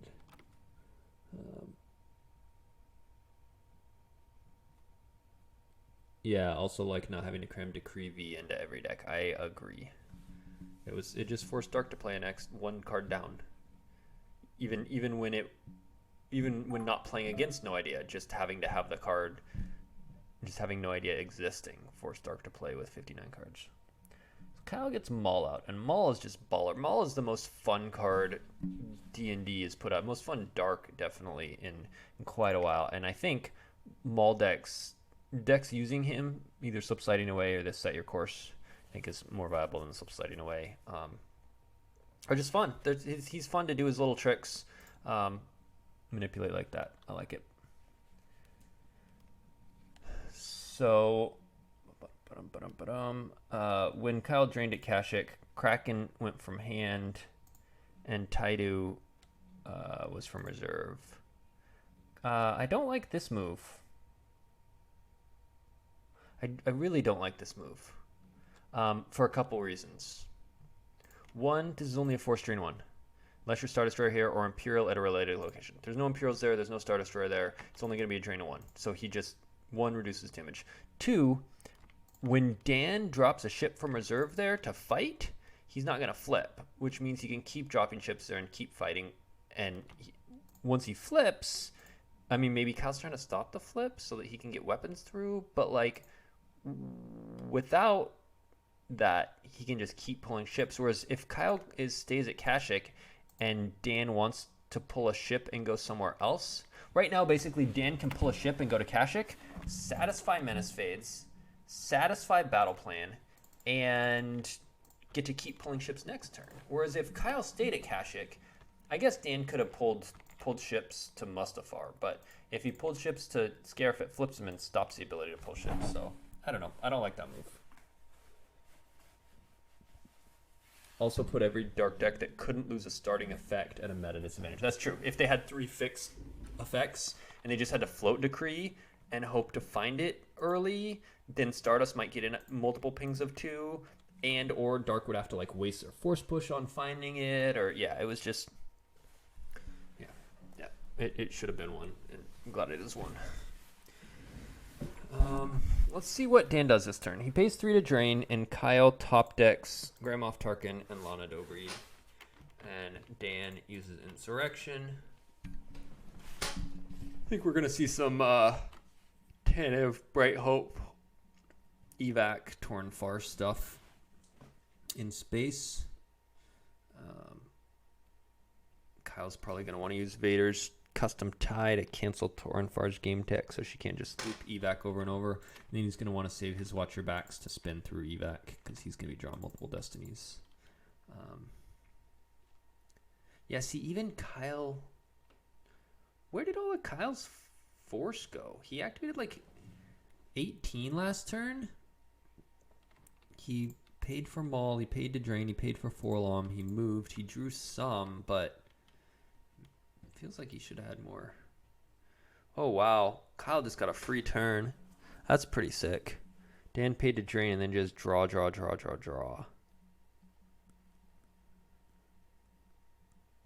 That'll help. So Kyle's just going to drain 1. But now he can back up Saber 1. Or is he going to attack on the ground? It really depends. He's only got 8 cards in hand. So that's not a lot. Dan can pull Rogue One, flip by deploying a guy, and land. Is that good? Yes. I would have thought that would be pretty good. If he had a pilot in hand, pull Rogue One, and Rogue One's in the deck and in reserve. Could have done that, landed, flipped, and then he would get the backside protection and have shored this up. But then he wouldn't be able to pull ships. But I don't know what. He didn't pull ships. Maybe he didn't have enough pilots with him. He didn't want to risk Fett. And speaking of Fett, he didn't want to risk Fett and Slave 1 coming down and clearing whatever he pulled. So he just wanted to draw into more stuff. Dan says, nice, glad to see Slave 1 is in there for you. Maybe Dan, when he pulled that docking bay, maybe he just had like almost no ships in deck, or no ships except for like a unpullable Falcon or something, and so that's why he just drew into a bunch of space. Can you explain to a NARP what the Set Your Course deck's general game plan is? I saw some deck lists and don't understand it. Yes, absolutely. So it uses Quat Drive Yards, which lets you pay 2 to pull a system, and it pulls Kashyyyk, which is a Drain 2 system, and then it pulls Mustafar, and Mustafar pulls its own site with its text. So that gives you a bunch of activation.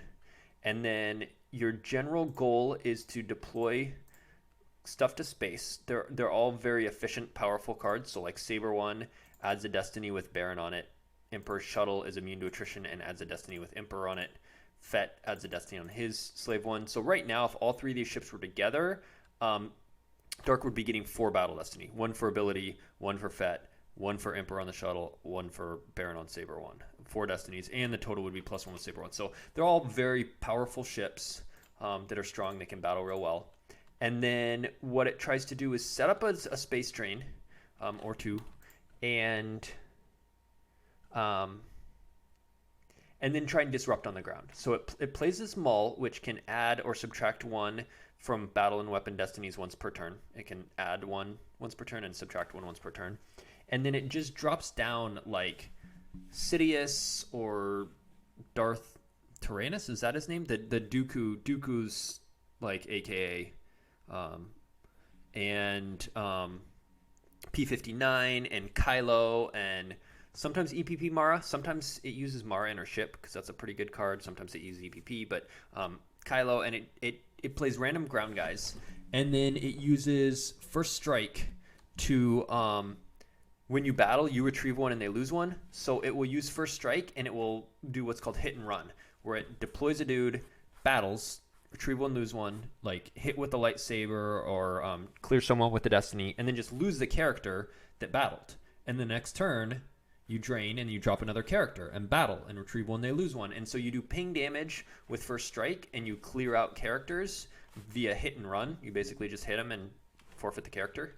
And meanwhile, you're draining in space. And if it's a space, if it's against a space deck, you battle pretty well. And if it's a ground deck, you just set up space drains and then just go harass them and attack them with your guys. So it's not a deck that has a set game plan like Imperial Entanglements, where it's like, I'm going to set up my walkers all over Tatooine and do occupation and just ignore you.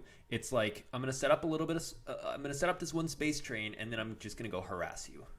That's sort of the idea behind it. Light Side had a similar deck called Throne Remains that's not at the top of the meta right now because they errated a card called Walkling that let it activate enough, and right now Throne Room's activation is poor that it's not played. But it's a similar idea in that it's a flexible reactive deck. Instead of having a set game plan of I'm going to do X, Y, and Z my first 3 turns. Like, I don't know if you were watching the last game, but it was a Bespin CRV for Dark, and it was like, I'm going to deploy for Executor, I'm going to get Chiranu out, I'm going to pay to drain, I'm just playing my Star Destroyers. Like, it's doing the same thing every game.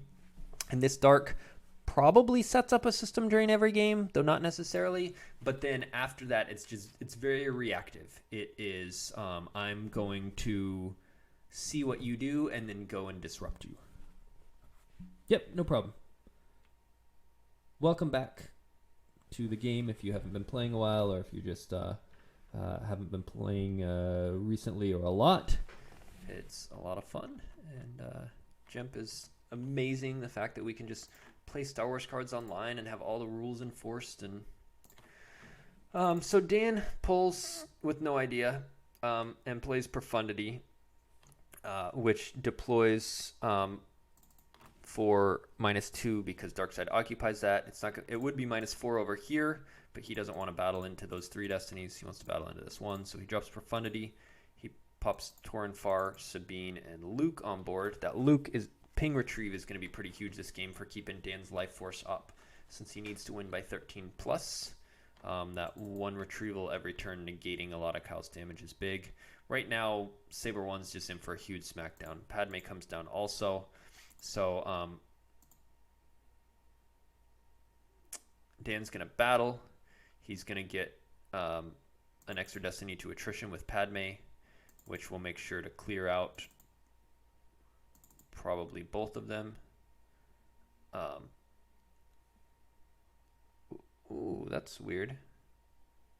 Kyle spins used to pull a ship rather than spinning lost to just draw a 6, which would be +1 with him 7. I guess he's assuming Padme will cover it anyway with 7. So Kyle's going to have to lose 2 to Sabine because she is with 2 rebels. Oh, and she's with an Imperial. Whenever you win the battle, opponent loses 2 force. He's going to win the battle by outpowering him. So Kyle's going to lose 2 to Sabine. And he's going to trade like Padme for Dan draws a 1 for Battle Destiny, an indoor commando team.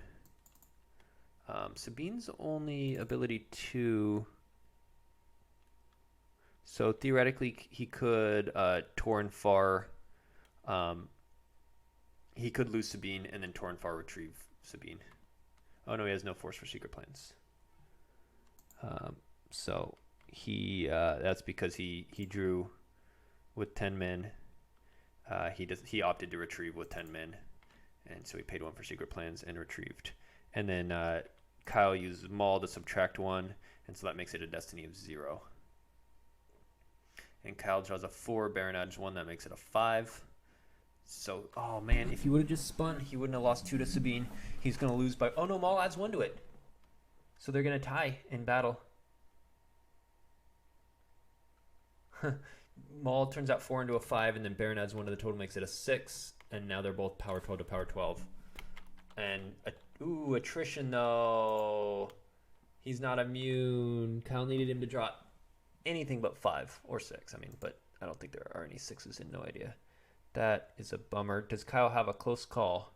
Ooh, he has a dark time. Fancy. That's going to make it a 4. That's hot. So now Baron will be immune. They will exactly tie.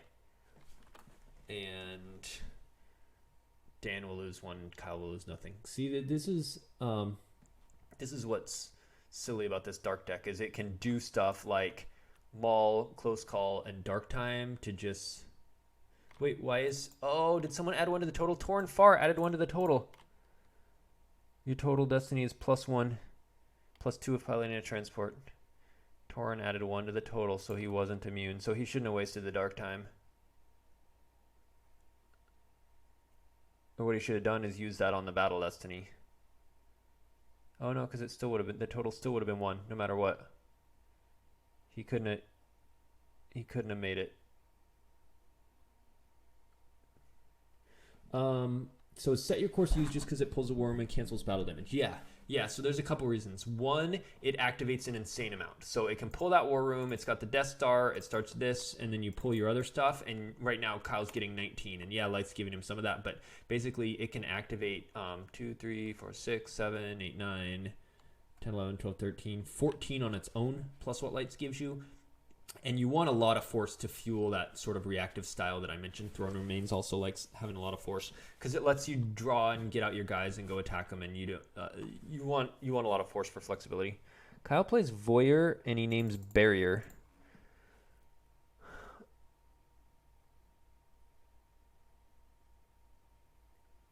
So one is the activation platform of Set Your Course is really good. Two is the cancel battle damage, like you said, is you can sit at that docking bay, and if they attack here, if you have someone totally immune like Darth Tyrannus or Darth Sidious, they can't kill it unless they have a weapon, because they could be power 20 to your 5, and you're just immune and you take no battle damage, so you're like, whatever. So you can sit someone at that docking bay and just force drain for free in space, since you satisfy battle plan then.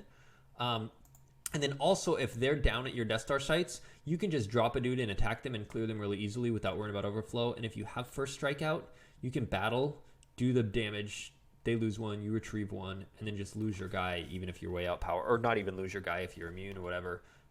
But yeah, it's a good, safe place to satisfy battle plan, and it's a great activation platform. I feel like Maul is so pivotal. I feel like there should be a good Maul's slip sliding away deck where you just start Maul's new site, which pulls this Maul, and you use slip sliding away to pull a 2-1 battleground.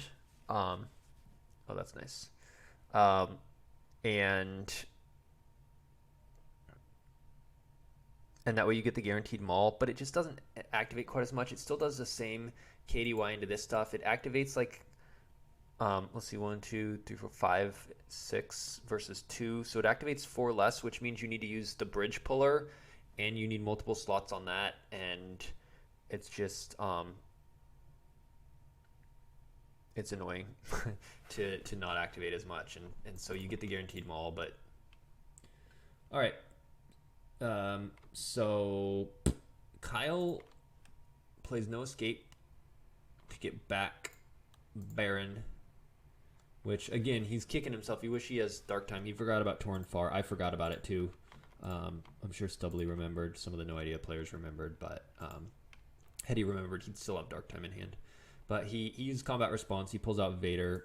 Padme cancels his text. Vader will be able to cancel the game text of a passenger or pilot of ability lesson 4. So that means he can cancel Torn Far's game text, or he can cancel Padme's text. So actually, he'll probably cancel Padme's text so she doesn't get the immunity to attrition.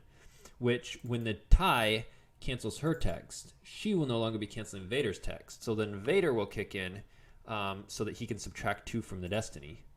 So that, combined with Maul's subtract a 1 and no attrition Destiny, means Kyle shouldn't be losing anything here. Oh, yeah, good call, Adam. Dark Time reducing the total to 5 meant he didn't have to lose a ship. If it was the 5 attrition plus 1 from Torn 6, he would have lost a ship too. So Dark Time was huge there. So maybe Kyle did remember Torn Far and knew that he would have to lose both. Yeah, so Vader's tie lets you cancel game text of any passenger, doesn't matter what their ability is, or a pilot of ability lesson 4. The passengers, because that's a separate parenthetical comment, it's any passenger. So like so the Yoda that caps both people to 1 destiny, you can cancel his text and then just draw a bunch of destinies on him or whatever. So so let's see. He does cancel Padme's text. He's using he draws his battle destiny. He uses Maul to add 1. He uses Maul to subtract 1. He uses Vader subtract. So Dan now has 10 attrition.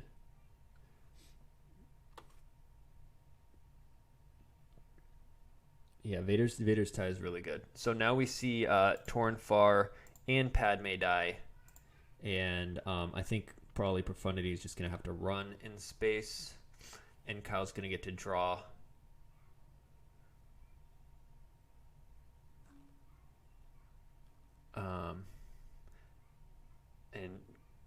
But that should be most of Kyle's ships. So right now, Light's flipped. Otherwise they'd want to pull a ship to Mustafar from reserve and then move Profundity with it. If Dan doesn't have backup for Profundity, that's slightly worrisome. However, the only other ships you could see is Mara's, which he probably is not running. He's probably running EVP. And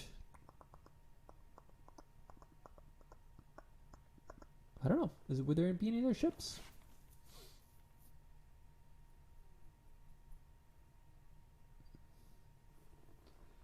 Yeah. Favorite interaction is versus Diplo. Yeah, I think that is actually overrated, Joker King, because I played a game versus Diplo the other day where I used Vader's tie. It was actually the first game I had ever used Vader's tie. And it was against Diplo, and I played it, and I just heard from people, it was like, oh, it's auto win. You play versus Diplo, and you cancel the droid's text, and then you win the game. And I was like, cool, great. So, like, turn one, I was like, Vader, cancel the stupid droid text battle. And I was like, I draw Destiny, and you don't, and the droids die instead of going down to the Dune Sea. And I was like, yeah.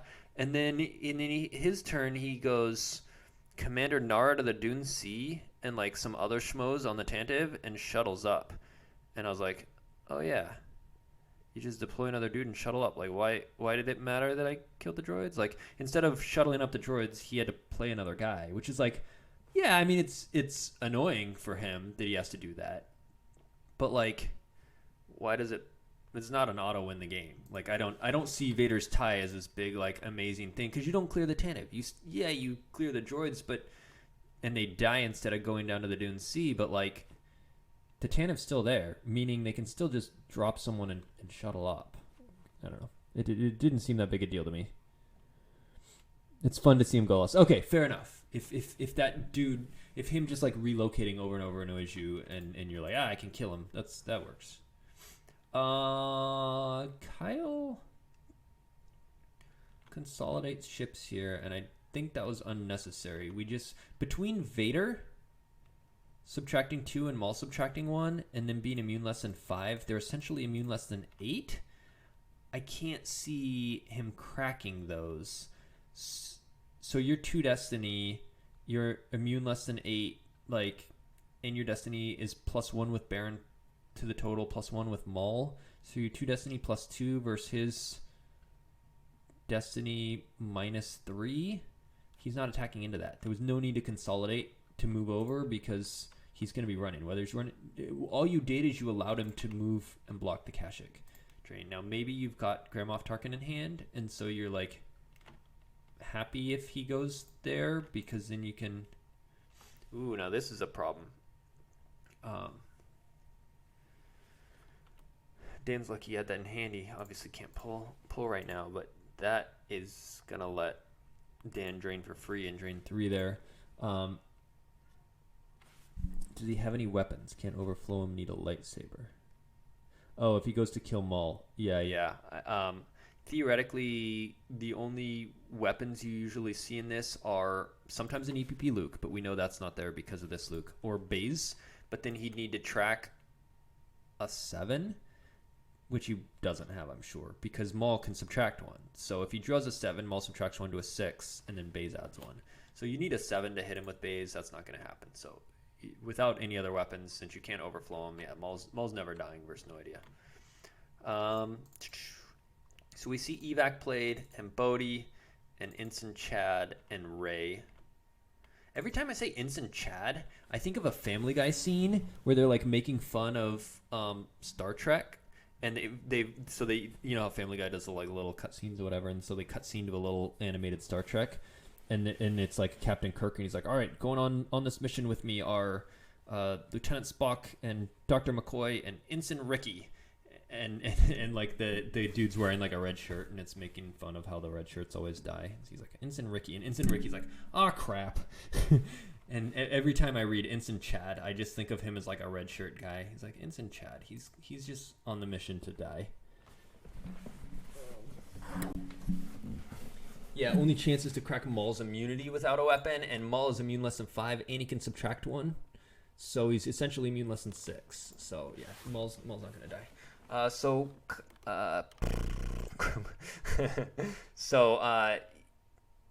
he goes to move Luke away, and Kyle plays Gravity Shadow, and which Dan grabs for some reason with no escape already out. Maybe because First Strike is out, he's worried about Kyle retrieving it. So he didn't want that retrieved if Kyle comes down in battles. So he First Strike, and he draws a Dark Time, and he blows up Profundity and Luke and Corrin, who had just shuttled up to it. And so now Dan says, I take it you tracked that. And Kyle says, not at all. Yeah, I didn't think he would have been able to with how much stuff he's having to do on his turn. Just got lucky. So Kyle's gonna drain 2 and 1. So right now he's threatening 3, and Dan is threatening 3, 4, 5, 6. So Dan's still ahead. And the other thing is, Kyle's ships are all up here, and the Death Star's way down there. The only other ship I thought of that Kyle might have, and I think he probably does, is Zuckuss and Mist Hunter. However, Dan has 7 ability, so Zuckuss is pretty meh here. Other than the fact that since there's only one of each ship, you can't lose Tanev because it stops it from being a battleground, so then you'd have to lose Hanjui Falcon. But Zuckuss would be power 4 versus 13, and plus the extra Destiny to power from Falcon. Attacking into that's really scary. Could always throw Kylo aboard or something, make you power 6, and give you 7 extra forfeit, but you're still not super well off. But you do, as long as you kill one of those things. Oh, and that's what he's doing. Zuckuss and maybe Marek Steel, or maybe Grand Moff Tarkin, maybe both, and you can draw 2 Destinies. He does have 2 in reserve right now. Maybe Mar to clear some dudes at the beach. No idea, usually runs light on rescues. Yeah, you gotta save a rescue for Gravity Shadow. But yeah, no idea doesn't often fit a bunch. All the dark side space I face uses Gravity Shadow, and it's weird that effective repairs doesn't cancel.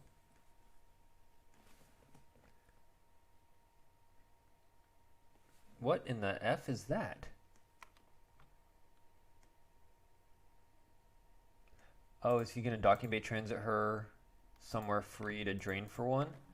And then at that point, maybe over to Scarif? But like, they don't have the deploy plus modifiers anymore like they used to. Oh, plus she's an Imperial anyway. She wouldn't have been. I don't know. That's weird. I don't know why. I don't know why she's over there instead of like attacking or being anywhere. That was a weird play. And battling into this, I would have put her on there for forfeit fodder.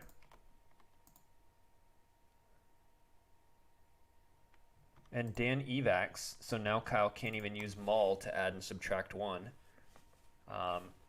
Kyle's peeling a lot here unless he plays Gick. I know builds he used did not have Gick. I play Gick in mine, but he usually doesn't. So I don't know what he's thinking here, other than he just wants to peel a lot.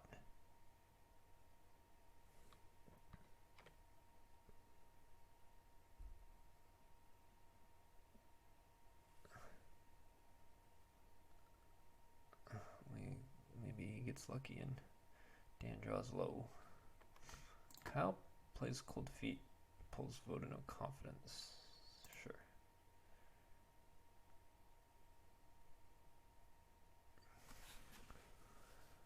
All right, Zuckuss covers 5. So right now he's covering 9 of the 15. He's down by 6.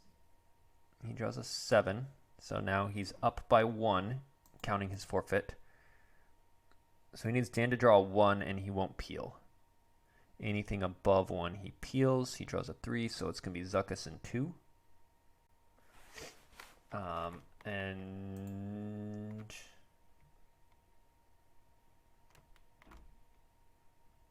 I think I would have lost the 2 first, so Zuckuss was available for potential retriever. I guess he's going to get buried anyway with Beach and Stardust damage and stuff. Yeah, I didn't like that at all. Right there, if he had just put Mara on board, Mara would have covered. He was down by 7. Zuckuss and 2 is Zuckuss is 5 plus 2 more. If he would have just dumped the Mara there, now you're sitting there with Zuckuss against his Tanev. Or he chooses to lose Tanev and you're sitting with Zuckuss against his Han Chewy Falcon and you're like, all right, bring it. You can't draw a Destiny against me, so you can draw your Power Destiny, but like, I'm okay with that. Not putting Mara as a passenger was just a super weird mistake.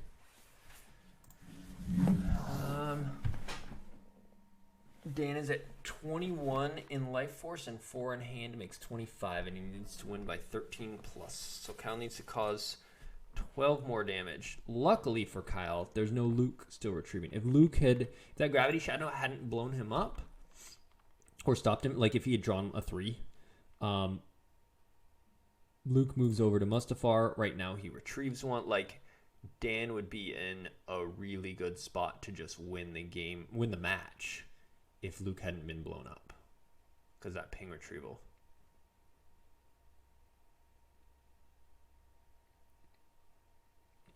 Yeah. Not putting Mara. He just went for the 1 damage. He's going for the, hey, I want to get Dan below 12. And so I want us to just start adding on more damage sources. But that 1 damage versus clearing a bunch of space here, still having Zuckuss sitting here. I was short-sighted. So let's see. Dan pops Walkling to retrieve the Han Chewy Falcon. And then he's going to drain. Kyle does have resistance out, so it'll be 2, 2, and 1 ping. So he'll do 5. And Kyle's doing 2, 3, 4.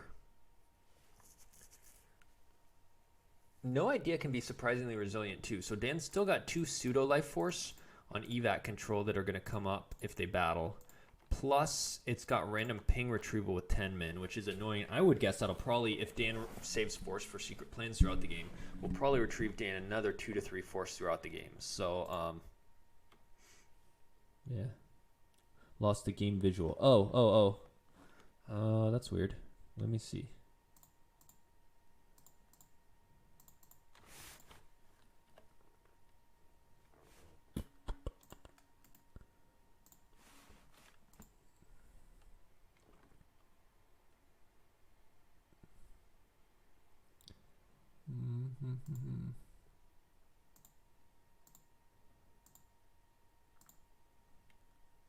There you go.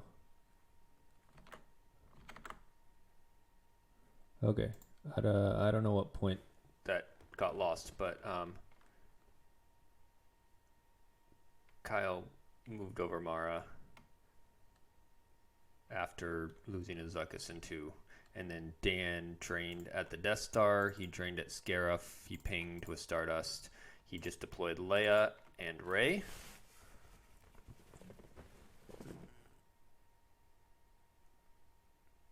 And Bright Hope. Okay, so if Zuckuss was still sitting there, that could be bad. Because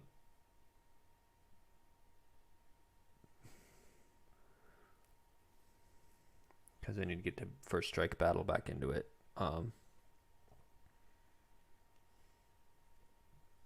Still, though, well, I think Fett just came over, but if you move the Death Star to Parsec 1, the difference of 1 and 6 is 5, and the Slave 1 could have backed up Zuckuss. Like, you even could have moved Zuckuss away, move Death Star to 1, move Zuckuss away for a turn, and then move him back.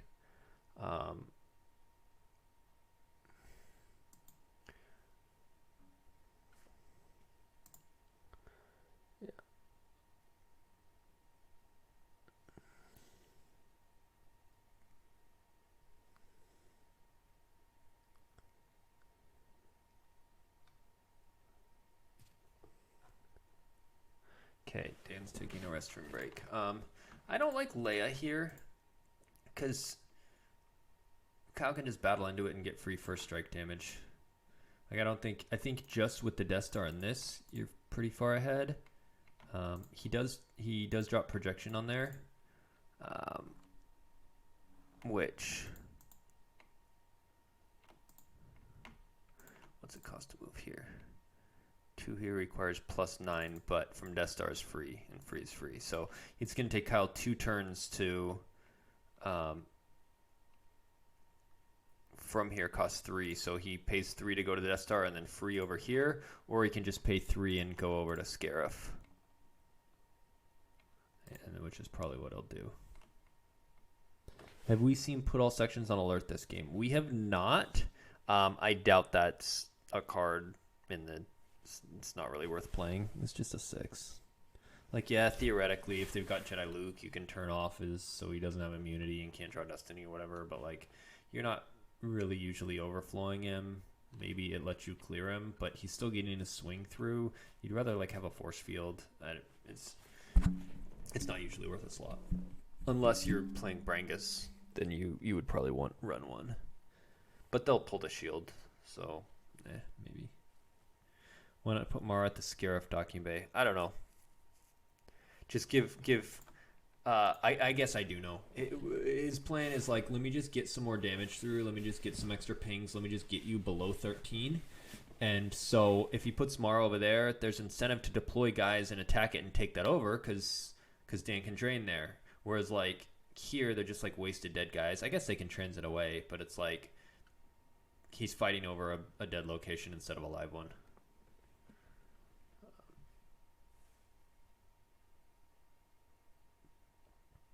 Spies are the biggest advantage No Idea has in this matchup with Dark giving up 2 Twixes. Yes.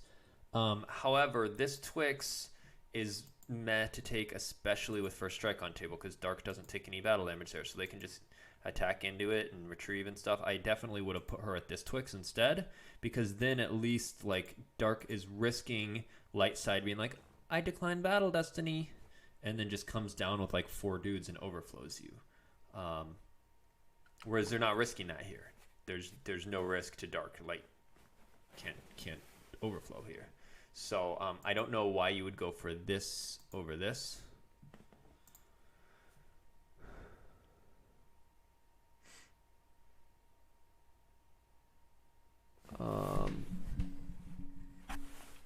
Let's see. Kyle played artillery as an extra ping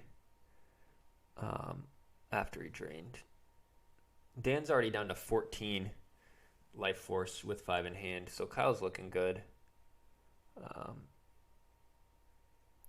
He battles with P59. He retrieves 1, and then first strike's going to make Dan lose another 1.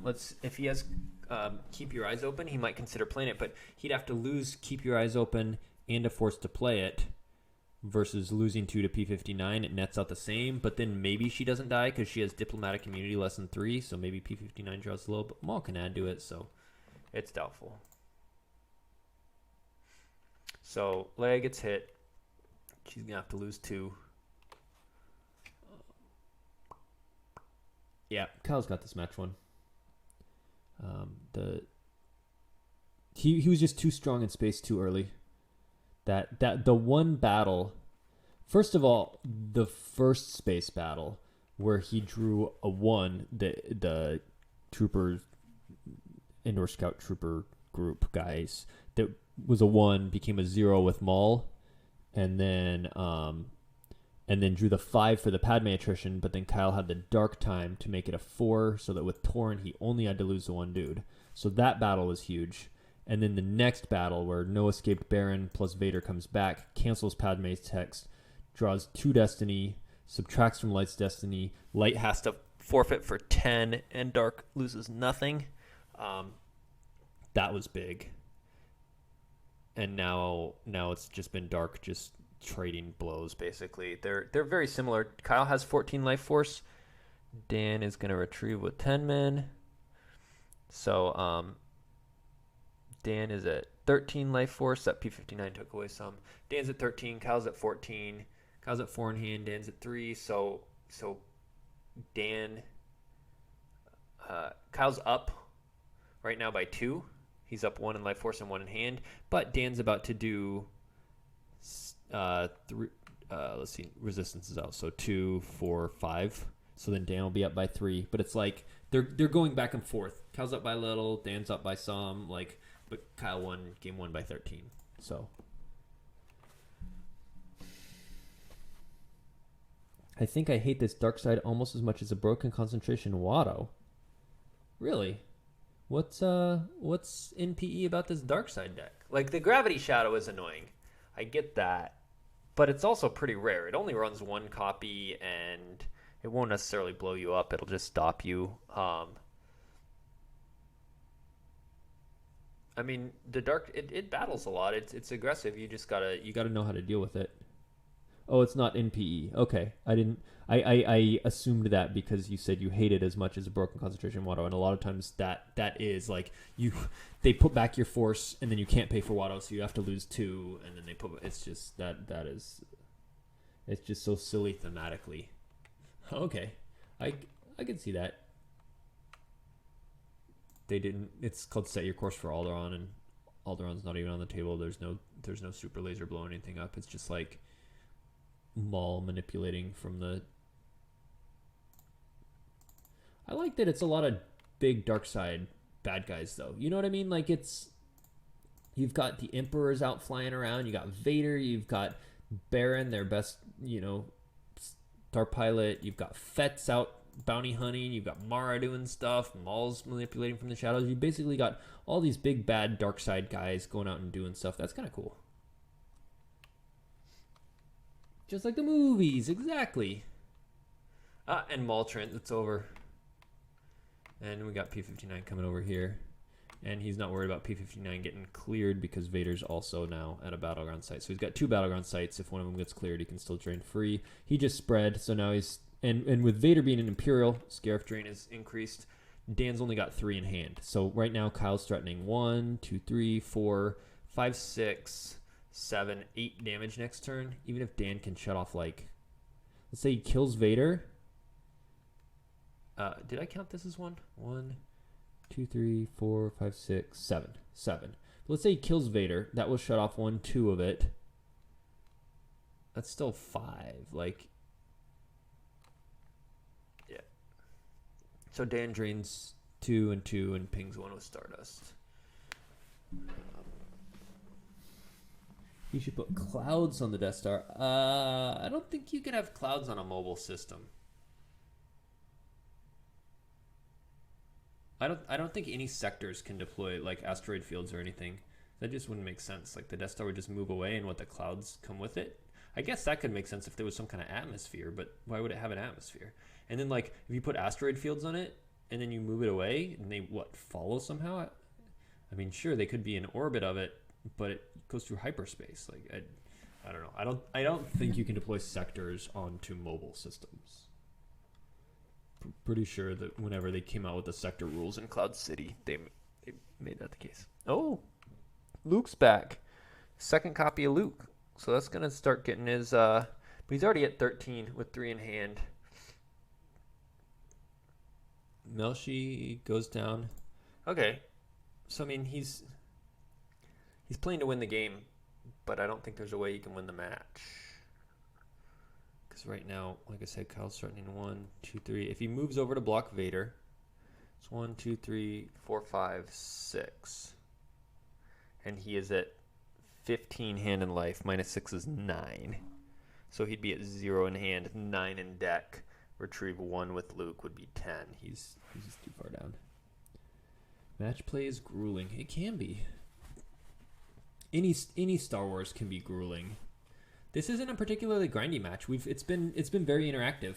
Like, the last match was pretty interactive too. The Legend versus Bespin CRV. There's a lot of space battles. Yeah, we've seen a couple of more fun games for what the meta is right now. They've been decent games. So he does block that Vader drain, but like I said, Kyle's doing 6. 1, 2, 3, 4, 5, 6. Yeah, 6. And He has 15, so he'll be at 9. Dan can just concede here since he can't win the match. He can, but I wouldn't be surprised if he plays it out. He's the type of person to play it out and try and win by like 4 as like a moral victory and be like, oh, I won that one at least. He plays Ant-Man, which Kyle grabs for free. Something special. I would have just grabbed with the regular grabber and left something special open for a free grab later. So that'll knock him down to 8. Once we see these trains, plus the Ant-Man being grabbed is 1 extra damage.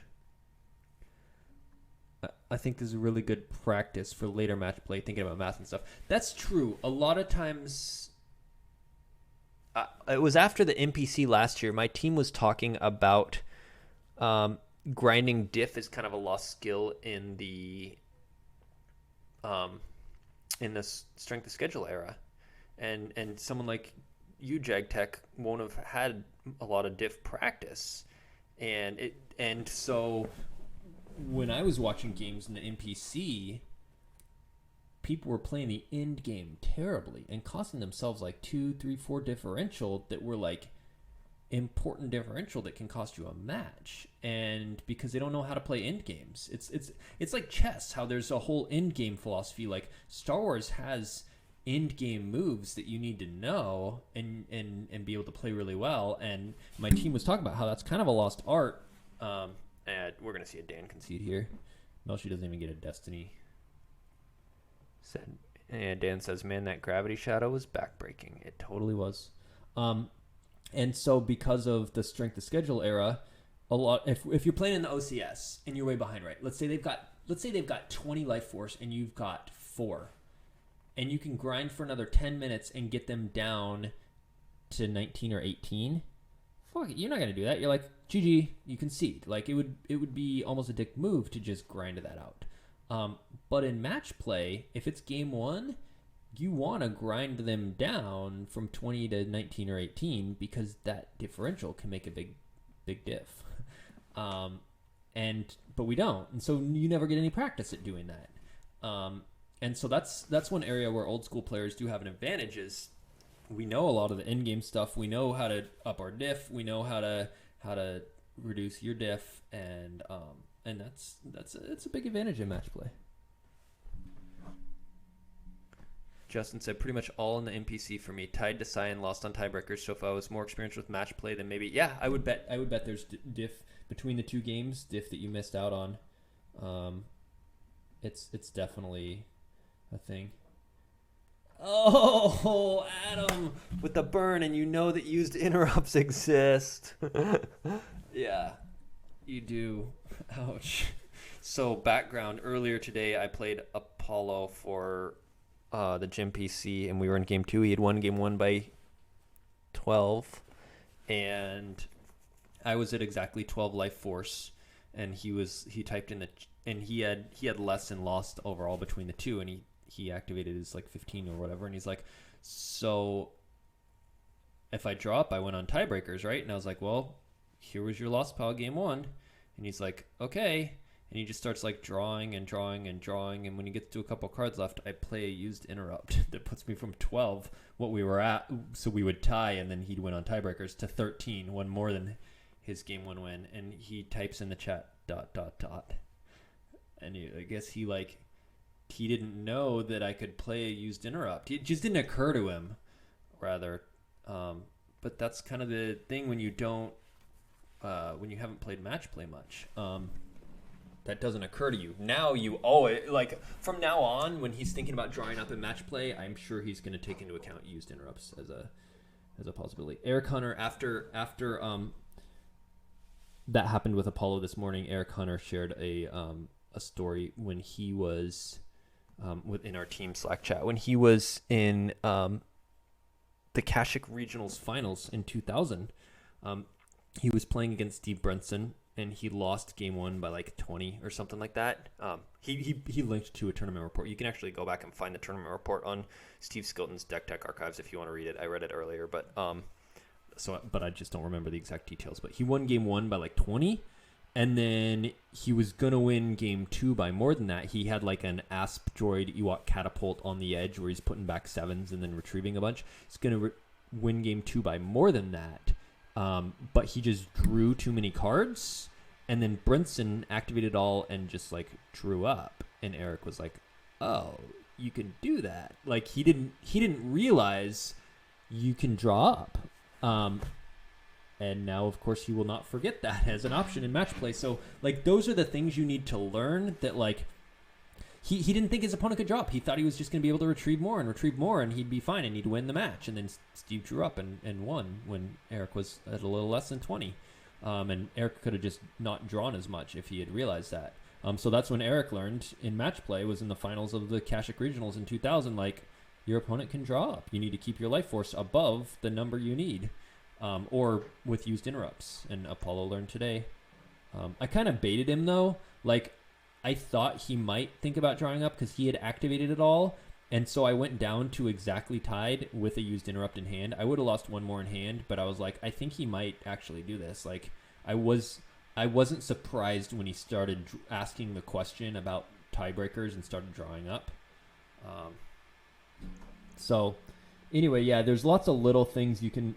Besides those major things, lots of little things about improving diff in the end game that I think is sort of a lost skill in the strength of schedule era. If you want to improve in match play, start thinking about end games more, end game maneuvering, stuff like that. So let's see. We see a bunch of chat from Kyle and Dan. He did concede after that Grand Moff Tarkin was played. They're just asking questions. Did you just play the one shadow? Yeah. Did you play 3? Yeah. So glad I didn't play Watch Your Step. I can imagine I thought you'd be on Hitco. Hitco beats that. I go to my 2 battlegrounds and spy a 3rd. Maybe I have beaten Hitco with it, but you run 2 spies. Most don't. All right. Well.